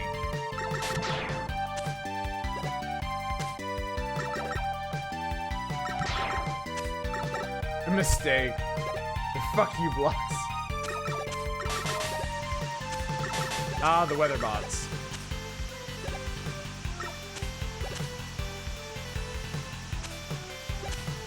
Peering blocks, no, bun blocks, buzzing blocks, Kametsu blocks, vanish blocks, the spring foothold, or simply blocks. I like that. Simply blocks. Fuck you, it's block time. All music feels like it belongs in Chameleon Twist. Hate how every company wants to create a login for their site now. It's so tedious and drives me crazy. Guess we forgot to set a time for dinner. Oh no, Satellite, I'm sorry. I feel personally responsible.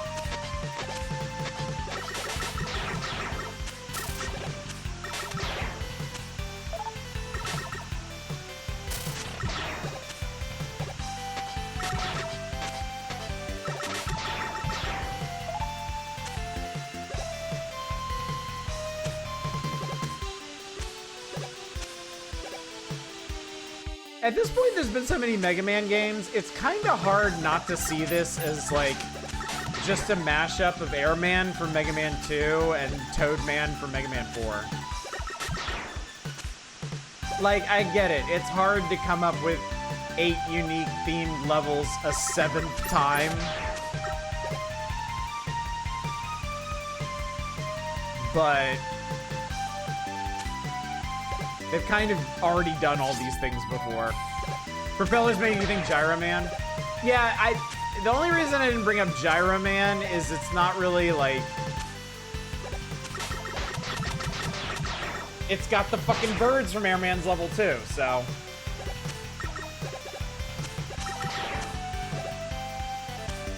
Yeah, it's not really doing the wind stuff from Gyro Man stage.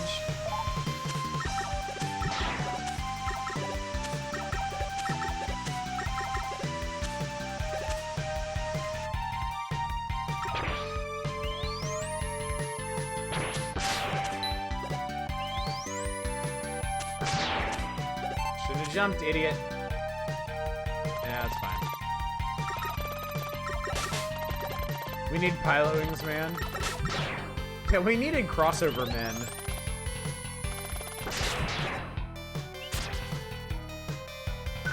So I know what's gonna happen here.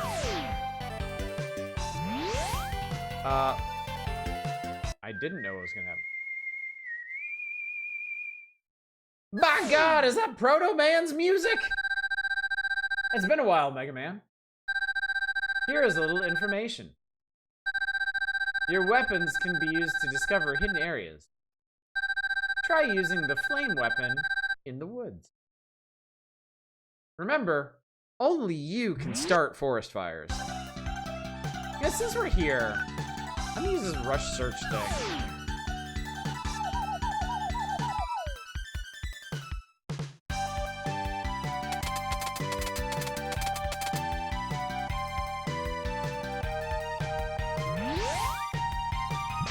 Not fucking helpful, mate.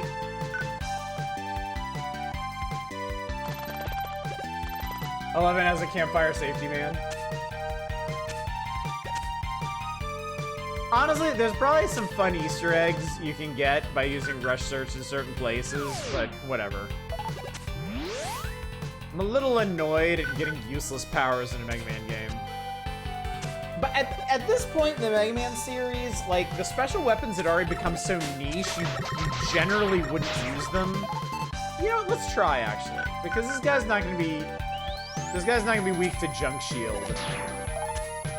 Let's use Junk Shield to get through this a little bit. Well, actually, I can't. Or I can, actually.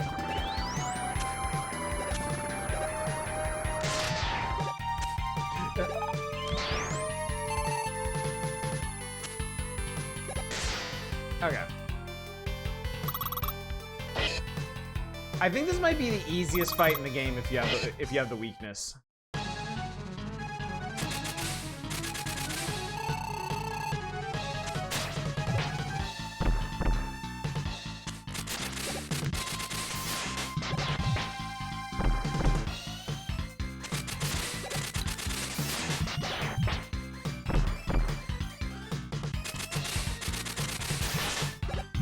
They specifically made his iframe so long that you have to deal with at least one of his attacks. Imagine E-Tanks with a big prize. That or one-ups, I would guess.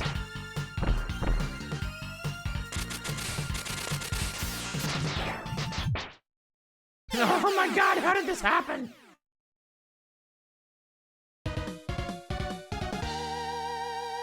So I think it should be more abstract, like air travel industry, man.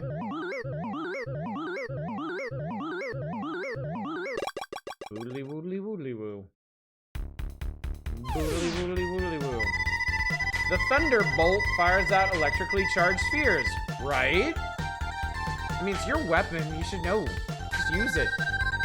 Yes, it can also be used to power some electronic machines. Ah. Right. Thunderbolt. Pratfall Man.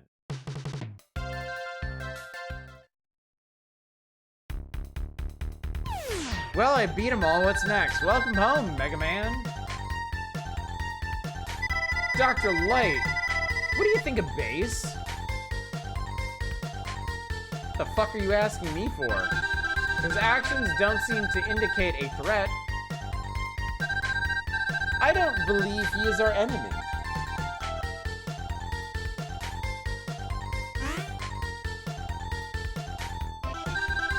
What is this? Wily is attacking the robot museum. Dr. Wowie. You must leave now, Mega Man. Get out of my house.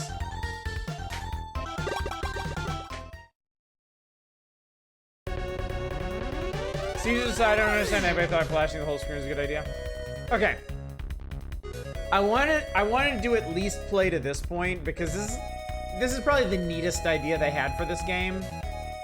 You might notice the background music here is like a medley of songs from older games. Because this is a museum of all the robot masters that Mega Man murdered in his career.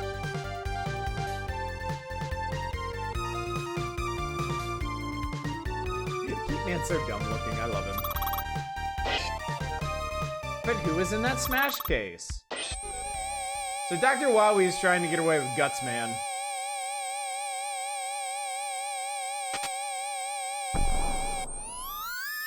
And does. And then you gotta fight whatever the fuck this is. Oh, you gotta, that's right, you gotta shoot his head off. Only his head takes damage, and for some reason it's not affixed properly.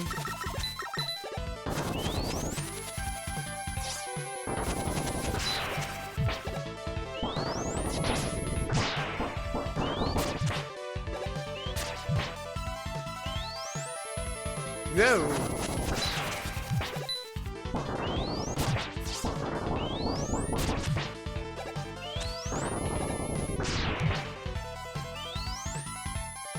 See, okay, I'm not gonna stop harping on this. Like, the Charge Buster takes so long to charge, a lot of the time you just can't use it effectively in this game.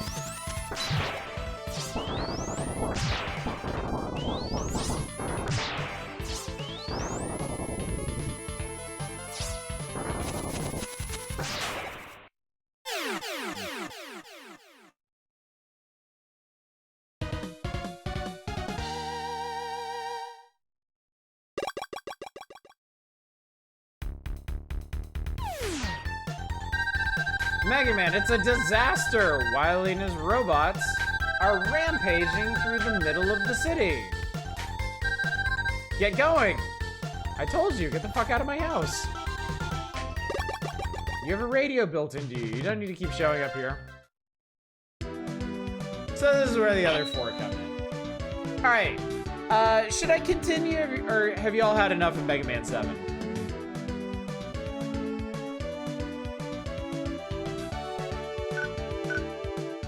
Good. I'm alright. You're good. We good. We good. Okay. I will tell you the one other How you feeling about? I mean, I like it. It's not my favorite, but like, it's better than 1. It's better than 6. Depending on my mood, I might be more inclined to play it than like 5 or something. But yeah, it is a lower tier Mega Man. 2, 3, and 4 are all much better times than this. I will tell you the one other clever thing they do in this game. The reason Dr. Wowie stole Gutsman was to upgrade him and sick him on you again. So after you beat these 4 Robot Masters, there's another interim stage, I think, where you fight Gutsman, but he's got like a big claw where he can dig up his own, or he can dig up stuff to throw at you. Not actually so different from normal Gutsman, but yeah, cute callback, I guess. Not so Mega Man. Yeah. The stages also kind of get shittier from here. I remember, I forget if it's Shade Man or Spring Man stage. I really, really don't like. It's super annoying. And then the Wily stages are a giant pain in the ass. So yeah. If I had to rank the Mega Man games, which I don't, but I'm going to do right now anyway. My favorite, the mainline numbered Mega Man games. Is that Dracula Man? Basically, yeah. Yeah, the Shade Man stage is like spooky.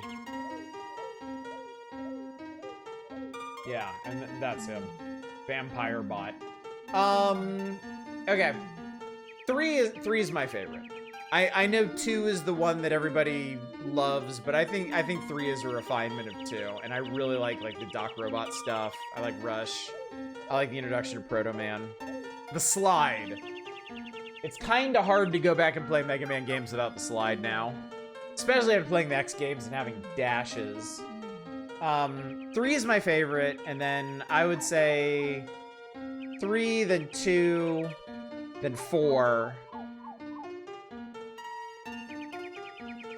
Then 5. 9, God, 9 and 10, I don't really remember very well. I'm not gonna rank them because I'd have to play them again. And I haven't played 8 or 11. So yeah, of the first 7, I'd say 3, 2, 4, 5, 7, 6, 1, I think. 1 is really only bad because the mechanics are just such ass in it. Like, it's so horribly unbalanced. For the most part, Mega Man 1 is fine until you get to the Wily stages. The Wily stages are infuriating in that game. I hate them so much. Mega Man I like to watch, I hate playing them. I grew up on Mega Man. My next door neighbor, when I was in elementary school, had Mega Man 2. And I played it for the first time at his house. I was like, this is incredible. This is amazing. And I went home and I was like, I have to have Mega Man 2. I have to. And I was like a massive Mega Man fan after that.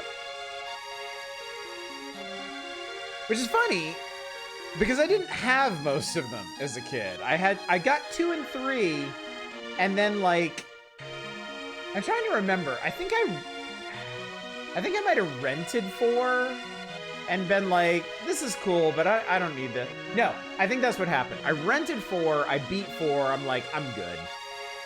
I rented 5, I beat 5, I was like, I hate this. And then Mega Man X was like so much better. Once we had Mega Man X, I was big on that. So I had X, X2, and X3. And then when the used game market opened up, I thought about going back and collecting the rest of the Mega Mans, but I decided it wasn't worth it. They were really the ones I didn't have were really expensive. I was lucky that I got that I had the X games. But yeah, I think it took me a while to even track down a copy of Mega Man 4. And the one I found was really shitty. It was like $30 or something. And I took it home and I could barely get it working. So I got it working, beat it, and then returned it to the store. Got my money back.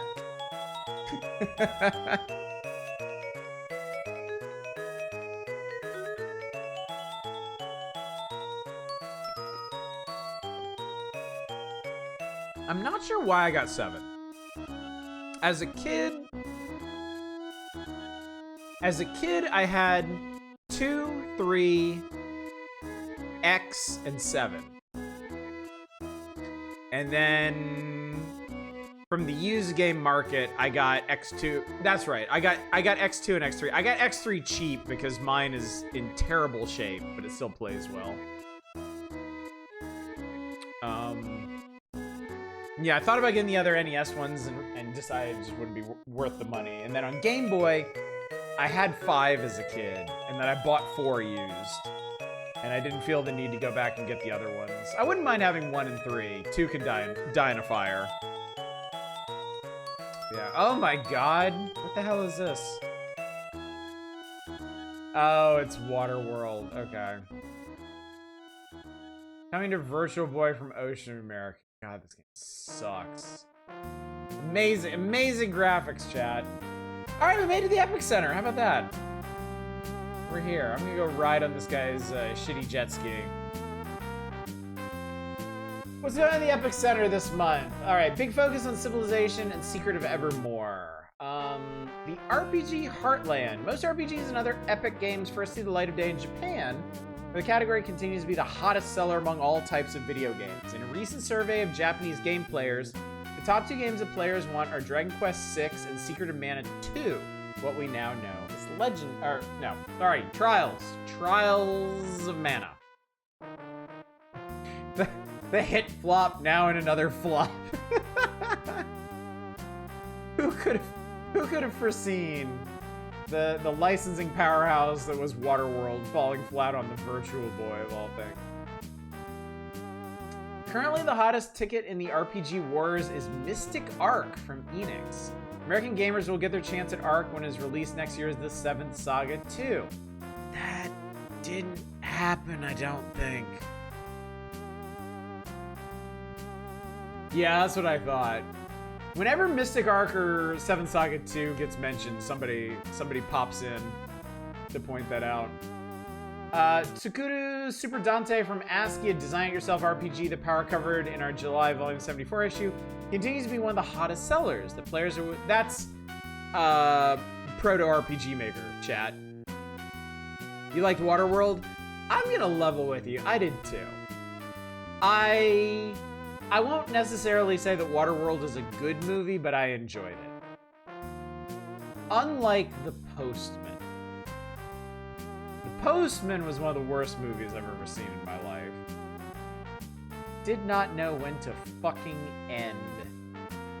The players are willing to put in the effort to make their own custom games, shows how involved they are with RPGs.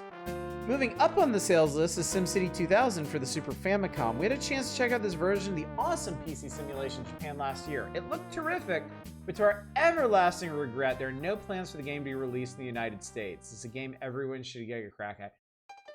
SimCity, like Maxis and SimCity in Japan is such an... Oh god. Sorry, I keep getting these powerful urges to stream Final Fantasy IV. I really feel like I missed a trick by not doing Final Fantasy IV. And every time it comes up in one of these soundtracks, I'm like, it's a really good game, chat. Last time I played through Final Fantasy IV was, I think... I don't remember if I was streaming or not. I was still living in the townhouse. I think it was before I started streaming. Yeah. You've already declared chaos, remember the powers in your hands. Yes, but it wouldn't be a full playthrough. And even as much as I want to do Final Fantasy IV, I don't know if I want to commit. I'm non-committal right now, chat. Final Fantasy IV, we now know is Final Fantasy IV. What do we got here, Fury? Oh my god, I love it!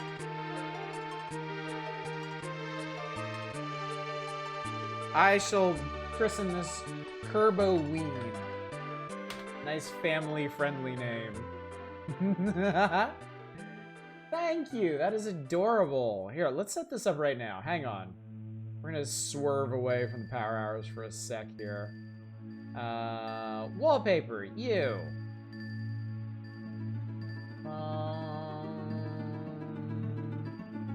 Where'd you go?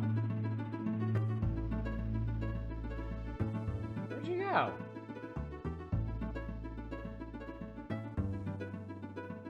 Chad, I lost it.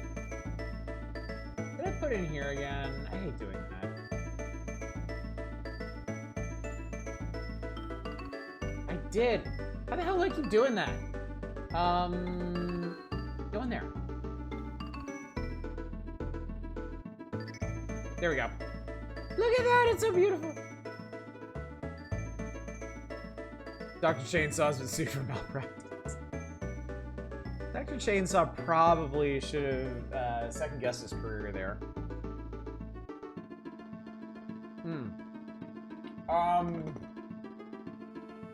What was I saying?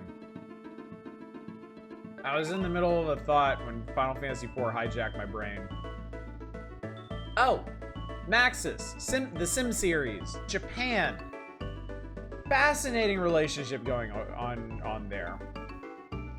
Like, Maxis licensed out a bunch, like a lot of their stuff in Japan to kind of be retooled, and it just got like the divergence became greater and greater over time, and it's really interesting. I mean, that's how we got Ute Tower, you know. Maxis did Sim Tower. It was, you know, it's a thing. And then this guy in Japan was like, what if we expanded upon this and brought us Ute Tower, which is better than Sim Tower in pretty much every way. 1996 release on the SNES in the US has barely happened, if any. Yeah, I've been peeking ahead in the magazine. We're about to see a massive sea change in the magazine in just a few months. Enjoy 1995 while it lasts, chat. Things are about to change in a big way. Another title players may well get a crack at is Tactics Ogre from the Japanese developer Quest. The original Ogre battle has proven itself to be one of the most popular epic games of the year here in the United States. And good on them for that. That feels like just the nichest of niche games, and it's endlessly surprising to me that it was a big hit in the US.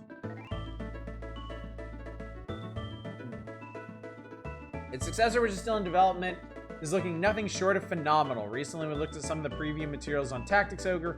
Overall, the look is very sophisticated. The overall maps have the appearance of classical maps and charts from the age of exploration.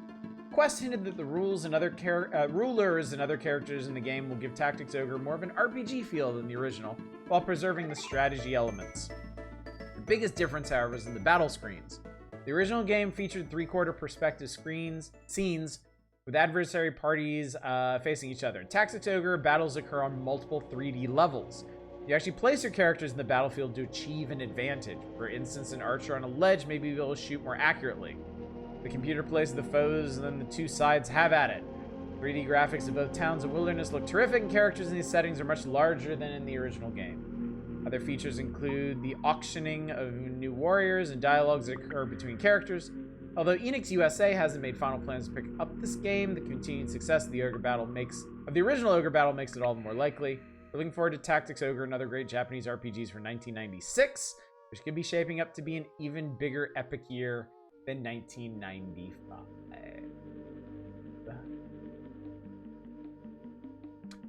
Nope. Love how half of this writing is about Tactics Ogre thing too, because it actually released here. Yeah, it did, but not on Super Nintendo. I have the version of Tactics Ogre that came out on GBA, and I never played very much of it. Because at that point, I played Final Fantasy Tactics and Final Fantasy Tactics Advance, and it just didn't quite feel up to them. Really. I get so... Yeah, the GBA one's a different game. I think y'all have explained that to me before. I think I managed to tuck that knowledge away in my smooth brain. Because everything that was awesome in Japan in 1995 never got here to the US because it wasn't on the new and shiny console. Yeah. What a misstep, man. What a misstep. I mean, ultimately, I guess the N64 did well enough for Nintendo. And I mean, it spawned some franchises that continue to define the industry even now, you know. I don't think... I wonder. Could they have made Smash Brothers work on the Super NES? Just a random thought, Jack. I know they didn't need to, even if the N64 had been pushed back to allow for more developer support and greater refinement. The Super NES had another year. Smash Brothers still would have come out on the N64, but I wonder if they could have actually made a 2D Smash Brothers work and launched that whole franchise. No Tactics Ogre, no Trials of Mana, no Romancing Saga 3. They weren't bringing that series over anyway, yeah. It's so weird to me that they did all 4 of the NES Dragon Quests here, and none of the SNES ones. Not even the SNES remakes of the original. Like, that's wild to me. Like, couldn't they literally have just taken the scripts from the original NES game and crowbarred them into the SNES ports? Remakes, sorry, not ports.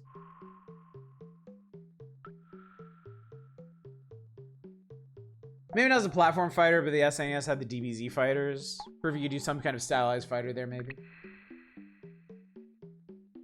Well, to me, while they realized the N64 did better than the GameCube, and it was so much easier to remember GameCube games off the top of your head. I think it was the environment. I think it was the market at the time. I think the N64 got off to a strong start because of the long-standing success of the Super Nintendo and a strong opening catalog with Mario 64 and Pilot Wings 64, Shadows of the Empire. Once they had GoldenEye, I think once they had GoldenEye, the N64 became a must-have console, and then they took off from there. You know, then you had your Zeldas and your Mario Karts, you had Smash, tennis, golf. Like, yeah. I think the GameCube... I like the GameCube as a system, but I think the GameCube launched right in the middle of a big period of, like, console power jockeying, you know? I think the GameCube was a modest step in a market that was all about going big or going home. And I think it got overshadowed because of that.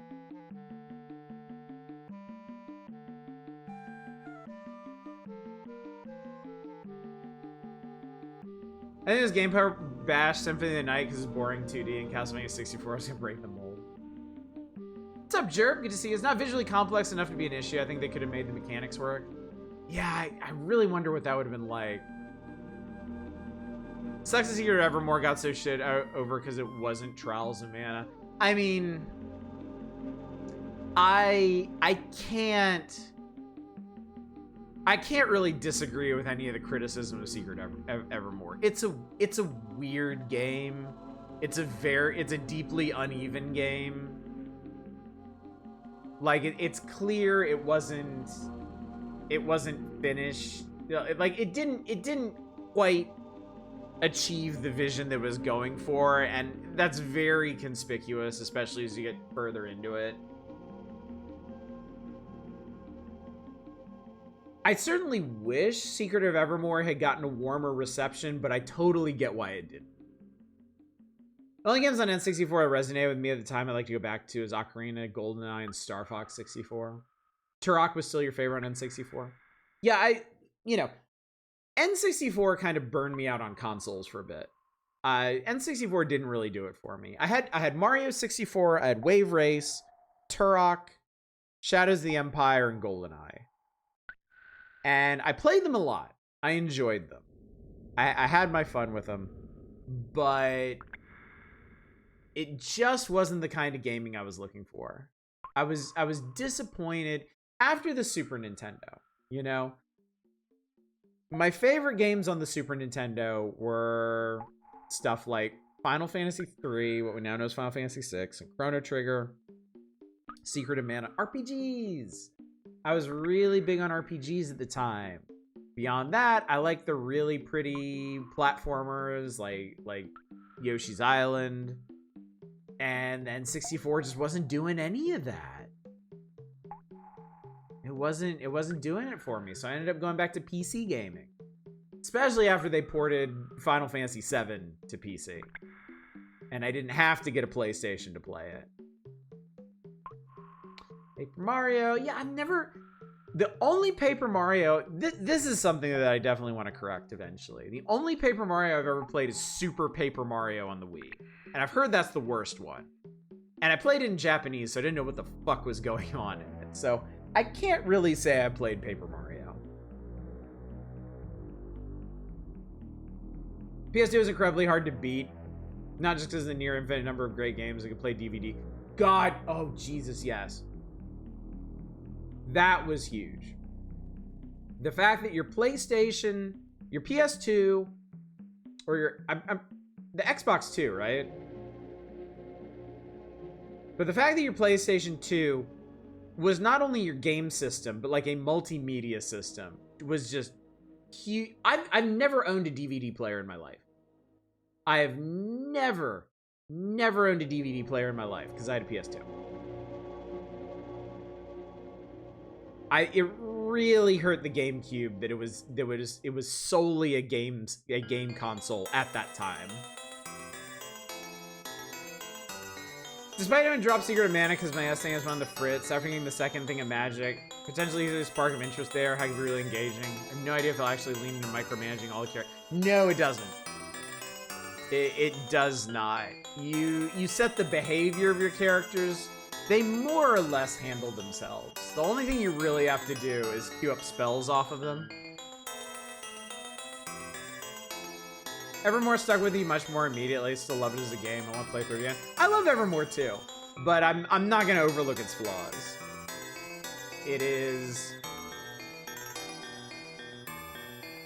It's definitely a more flawed game than Secret of Mana, and Secret of Mana already has its own jank and rough patches.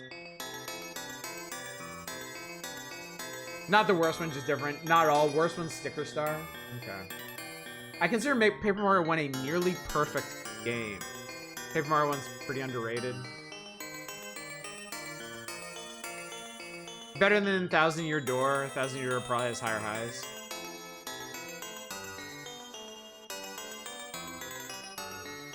Yeah, exactly, Tradon. Was the Mega Man Mega? It was Drake. No, yeah, we did. How long were we on Mega Man 7? 30, 40 minutes? I did the front half of the game. I did the first 4 Robot Masters. And then we were all kind of like, yeah, we're good. Mega Man 7 is not one of the better Mega Mans, unfortunately.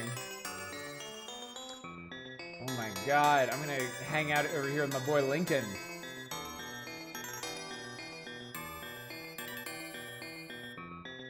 Secret of Mana doesn't lean into micromanagement during boss battles. I don't know if I'd ever get more interesting for you than it was. Felt kind of bland. I didn't want to push forward and finish the game. It's not really a thing I can do at the moment. Secret of Mana is interesting. The vibe of it changes quite a bit. It ends up being I guess it kind of hints at this early on. It ends up being quite a bit darker than it starts. And it goes places. But it's also... Oh, I'm gonna play Final Fantasy IV. Shit! Keeps happening, chat.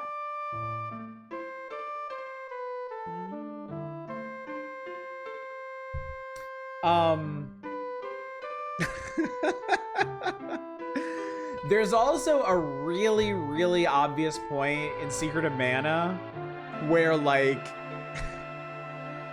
a whole section of the game is just missing. Like, it's really steady. It's got really clear progression, some neat ups and downs and side stories and places to go and stuff. And then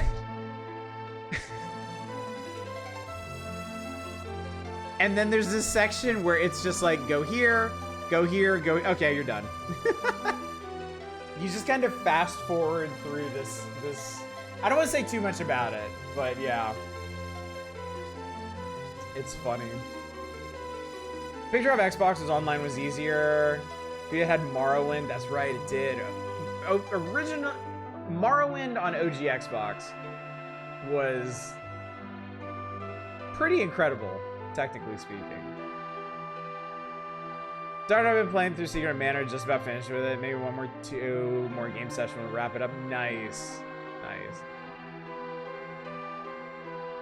Does feel like it's much more a game you need to play multiplayer. You don't need to.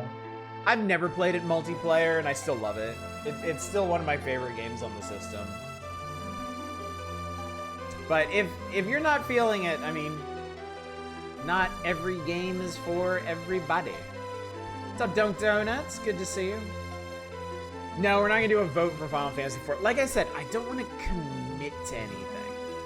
You know, I want to play it, but I don't know if now's the right time for that, so.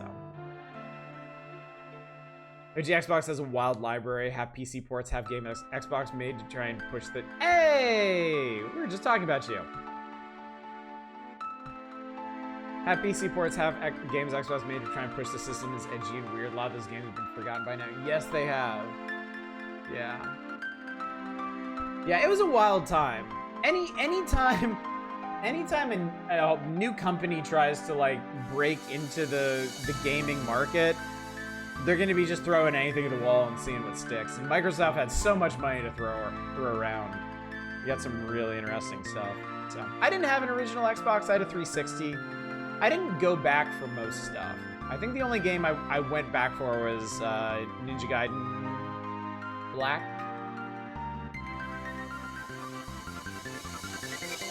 Graphic is sick. This is from Nintendo Power, the old magazine. In fact, hang on.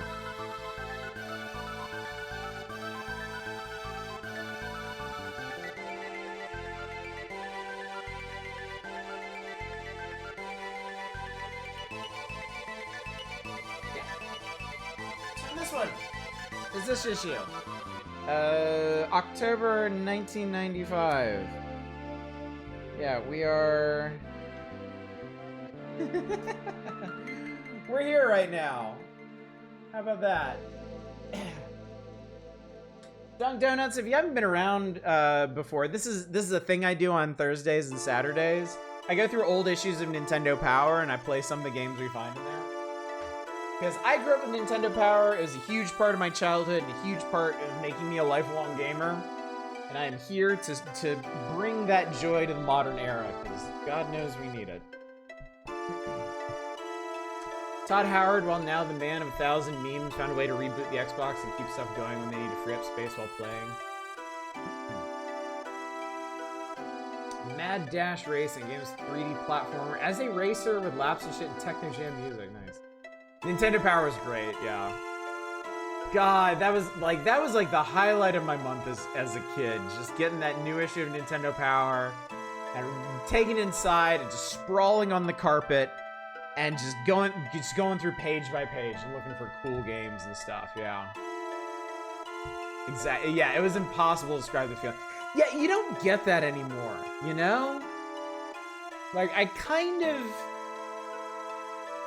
of lament the death of print media, because there was something nice about magazines. It was nice just having this thing, this monthly dispatch of information on whatever topic you were into. You know, for me, it was gaming. For other people, it was, you know, nature or golf or cycling or cooking or whatever. Like, yeah. I mean, the internet has certainly democratized the reach of information, but yeah, it also killed the appeal and I would say the necessity of the old magazine franchises. So yeah. Sometimes Artist gets too joyful, which when the Master System Aussie shows up. Yep, I completely agree. There's too much stuff out there now, and everything is over commoditized. We like to pick on Nintendo Power from time to time. I can do this because I love it and I grew up with it. But it is essentially a paid advertisement for Nintendo products and third-party games on their systems, right?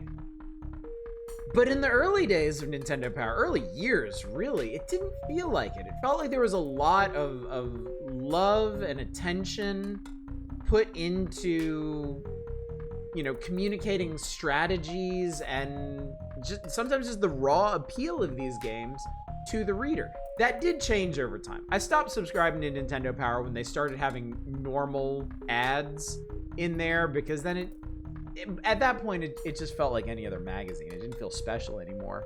But before that, and we're thankfully still in that era in 1995, you know, it felt like something special. It felt like people who truly loved and appreciated games trying to share that through a commoditized medium, to be fair. But, you know, it didn't feel as crass as a lot of it does now. Micro dopamine hits now rather than big swings and produce content with such gravitas and staying power. Good point, yeah. A very good point. Had a sub to highlights for years as a kid, that's about it. Yeah, I had Nintendo Power. I was subbed to Nintendo Power and PC Gamer for a while. I don't have my old PC Gamers. I bought a couple other gaming magazines one-off. I was also subscribed to, what was it? A tech magazine. I can't remember if it was Popular Mechanics or something. But I was really at the time. This is another thing that really bothers me. I grew up in a time when technology was exciting. I grew up in a time when reading about advancements in microcomputing and telecommunications and medical science and astronomy and physics and all of that, it was exciting. It felt like there were so many possibilities out there, and it felt like people were pushing the boundaries of things. And I think that is a huge, huge thing that we've lost as a civilization. I think if tech bros took anything from us, it's that. I think it's the thrill and the promise of a brighter future. Because now we know it's just going to be repackaged and resold to us ad nauseum. Because that's exactly what's happened. Like, what iPhone are we on at this point? How many have there been?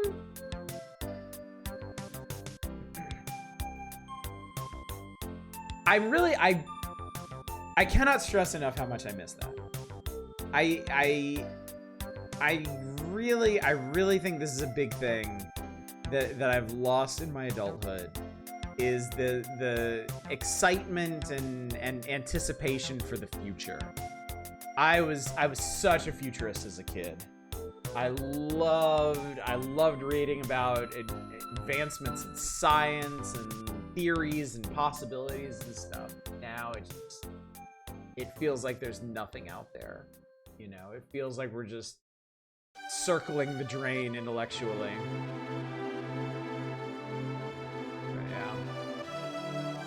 Even though websites were awesome, it was like, there was an unfinished feeling that always made you feel like there was something more you haven't found on the page. Yes, web rings. I remember the days of web rings. I used to go to the school computer lab and get on a web ring and just jump from site to site. I loved that so much. It was so much fun to just explore the internet. Now you've got the computer that gives you wrong answers and takes your job, yeah. Scariest magazine I didn't understand as a kid, frightening now, is my friend's dad reading Soldier of Fortune. Oh, fuck. Can't even trust the new version of things to actually be better anymore. Yeah. It's like we used to have to make good shit for it to get anywhere. It's expensive to produce. Now we have the floodgates, easy sharing of media, just repackaged. It's already good to send out. Make very cookie cutter TV. Yeah. I think the money people realized how easy it was to sell things to people. That you didn't actually have to have a good product, you just need to sell it the right way. And I think that's when everything really fell apart. Biggest issue as a whole right now is something you've been talking to your therapist about. Definitely not alone. Yeah, it weighs on you, you know? It's draining. It's really draining to have to get up every day and not have any genuine optimism for the future, you know? To have to... Okay. I'm gonna drop this line of thought here. Because I feel like we might end up in some pretty dark places if I continue it to its logical conclusion. I think maybe I'm going to talk about civilization now. I don't regret getting on this topic. I think it's something that we can all commiserate over, but I think we have to know our limits.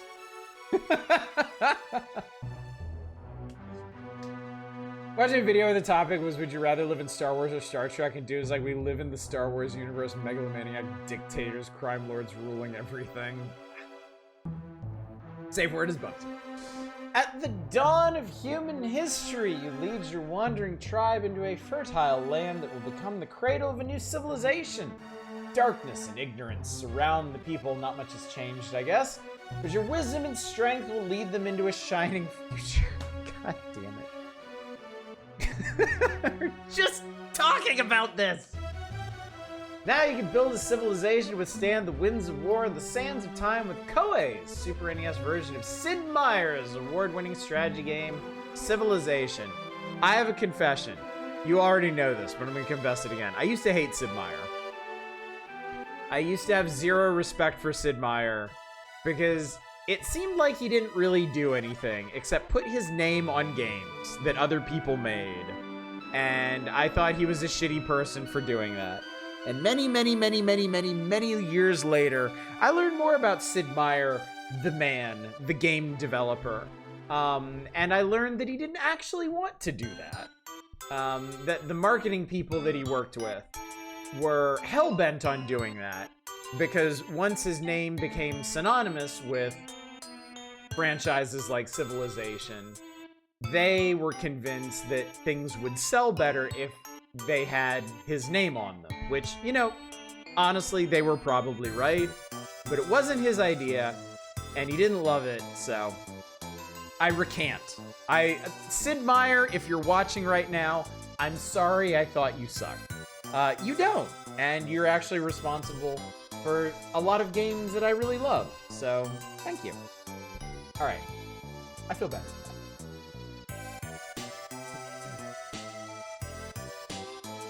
Yeah, I mean, admittedly, it's pretty solid marketing. Yeah, it's like putting Hideo Kojima's name on something. Like, of course it's gonna sell well if you put fucking Hideo Kojima's name on something. I'm a little surprised. I guess he refused. I'm sure somebody there wanted to. I'm surprised they don't put Shigeru Miyamoto's name on stuff. I'm kind of surprised it's not Shigeru Miyamoto presents Zelda. Shigeru Miyamoto presents the new Mario.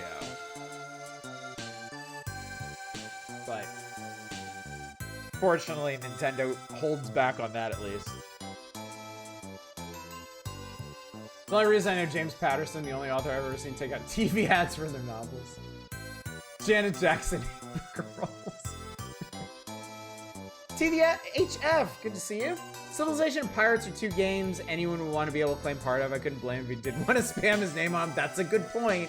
That's a good. If you were responsible for Civilization, wouldn't you want everyone in the world to know that? And yeah, Sid Meier's Pirates fucking owns. I love that game. The remake specifically. I've actually tried to tinker around with the original, and it's a bit too clunky for me. But oh my god, that what, late 90s, maybe early 2000s remake of Sid Meier's Pirates. Oh god, I love that game. I love that game to death. Civilization is an epic name for a game. I mean, it's a very ambitious game.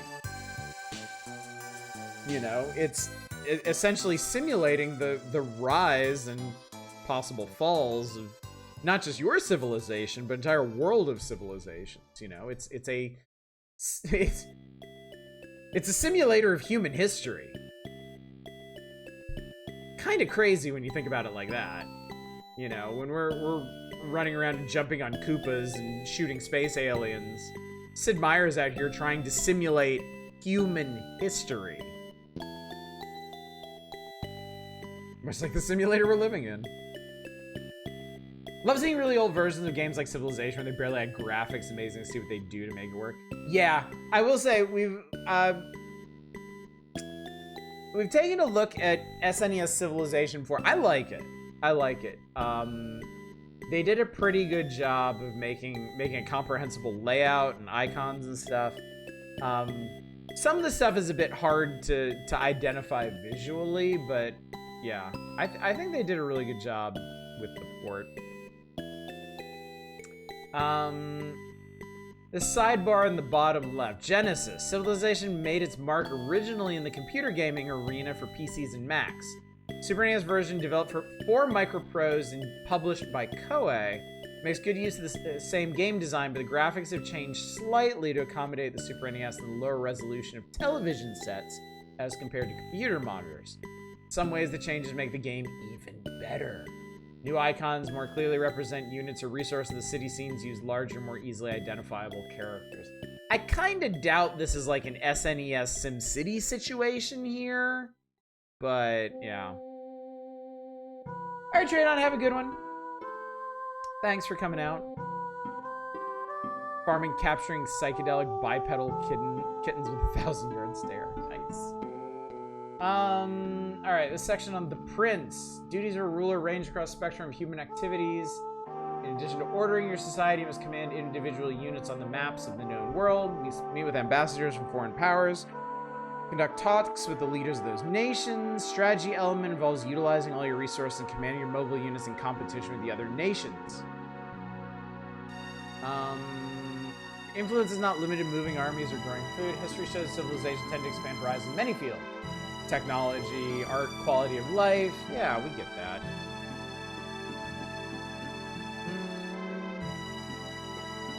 Civilization allows you to set your own goals. Did OG Civilization actually have multiple win conditions? Because I got into the Civilization series of Civilization 4, and by that point, they had... What'd they have? They had conquest victories, diplomatic victories, cultural victories. I think they had... Did they have economic victories? I know Alpha Centauri did.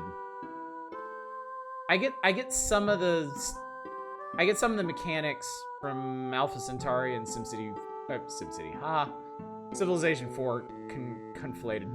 No, there are no moral victories in Civilization. In an alternate universe, you have to port Dwarf Fortress to SNES. How are you doing it? That's a good question. That's a good question. I mean, if you're doing like ASCII tiles, that's gonna save you a lot on graphics, at least. Cut a lot of the sound. I do wonder if you could actually cram all those mechanics into like what was the biggest cart they had for Super NES? 32 megabits? I don't know, man. I don't know how big the I don't know how big the Dwarf Fortress executable is.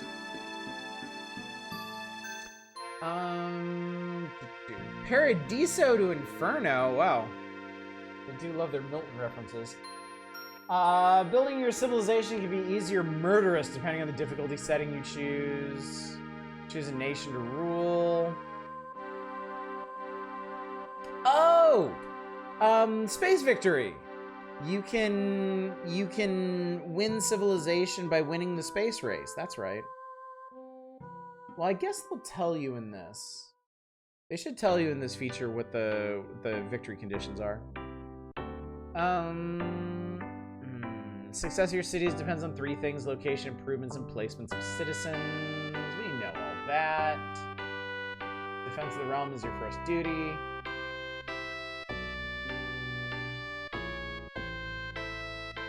The Odyssey. Exploring the world.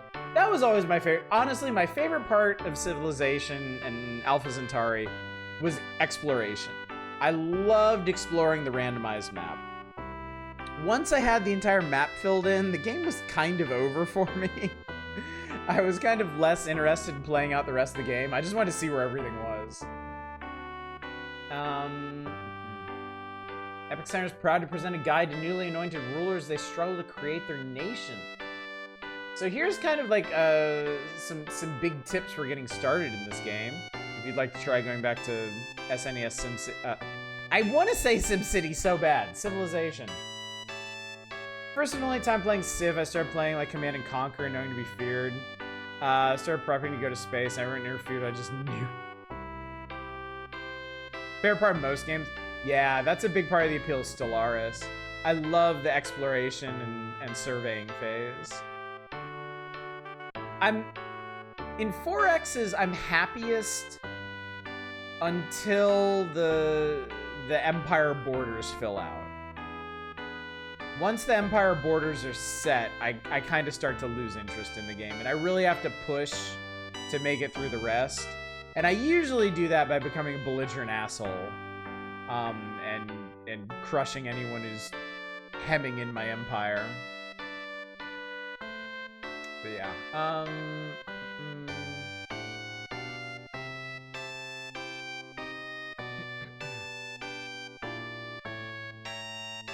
placing cities, setting up defenses. So when you build a new city, build 2 phalanx units, and then build a barracks. Build roving units. Expand quickly. Widen your knowledge. Fatten your purse. Sail the 7 seas. Time banditry. This still has on Xbox Game Pass. I'm like, I want to try on my controller. Yeah, I have no idea how that game would play on controller. I mean, the interface. Honestly, like, the controls aren't the complicated part. It's just the interface. And I don't know. I mean, if it's on Game Pass, you might as well try it. As long as you can navigate the interface. I mean, all the buttons and stuff are pretty straightforward. They also keep redesigning stuff every 6 to 9 months, so maybe in recent versions they redesigned the game to be more controller friendly. Oh, and look who it is. It's Secret of Evermore.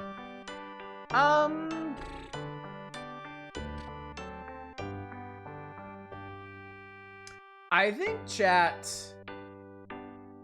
I might stop here for the night. I feel like this might be a good place to stop. Because we've done our full playthrough of Secret of Evermore before. Y'all have seen it. I think it'd be worth taking some time on Saturday to talk about it. Maybe run through the opening of it if people want to see a bit of it again. And then we can roll on from there. But yeah. This is the little shit I'm trying to catch. It says, give it a shot when you need a poke break. Yeah, there you go. Ah! He's cute. I like him. I like him, chat. So yeah, why don't we call it a little bit early tonight? Get some rest.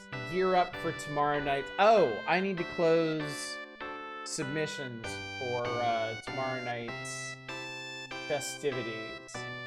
So yeah, while I run through the end of night rambling, if anybody hasn't submitted a game for the Next Fest demo night tomorrow night, you still can.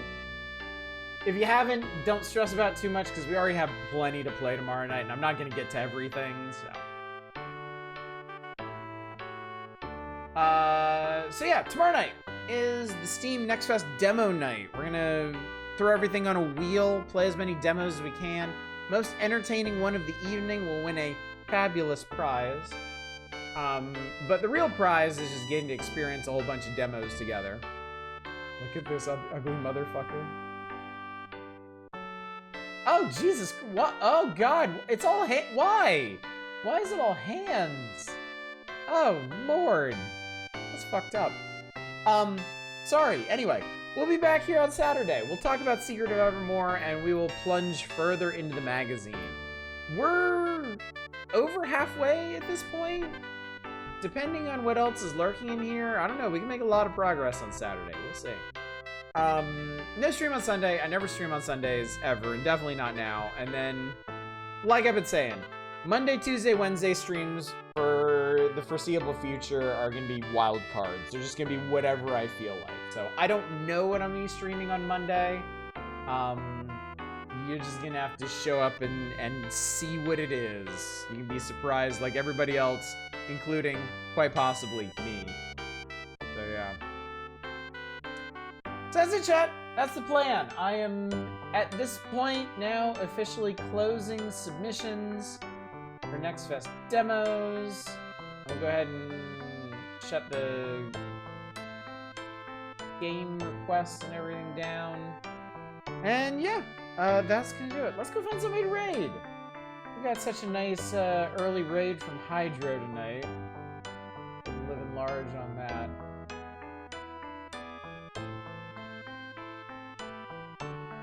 That's weird. Hang on a sec. Oh, that's why. I went to go see if any of my friends are up streaming, and literally none of them are. Like, sometimes there are some people that I'm following that show up, so that tab still shows up, but tonight is just nothing. Nobody. So, I guess I'm gonna let y'all go, chat. I guess I'll... Seriously? Of course we end on Final Fantasy IV music. I gotta do something about this, chat. I'll figure it out. So, anyway, thank you all so much for coming out tonight. Thanks for joining me for another rousing evening of the Power Hours. A little bit of gaming, whole lot of nostalgia and chatting, just the way I like it. And hopefully I will see you all out tomorrow night for our big Steam Next Fest demo wheel night. Till then, as always, y'all take care. Bye, everybody.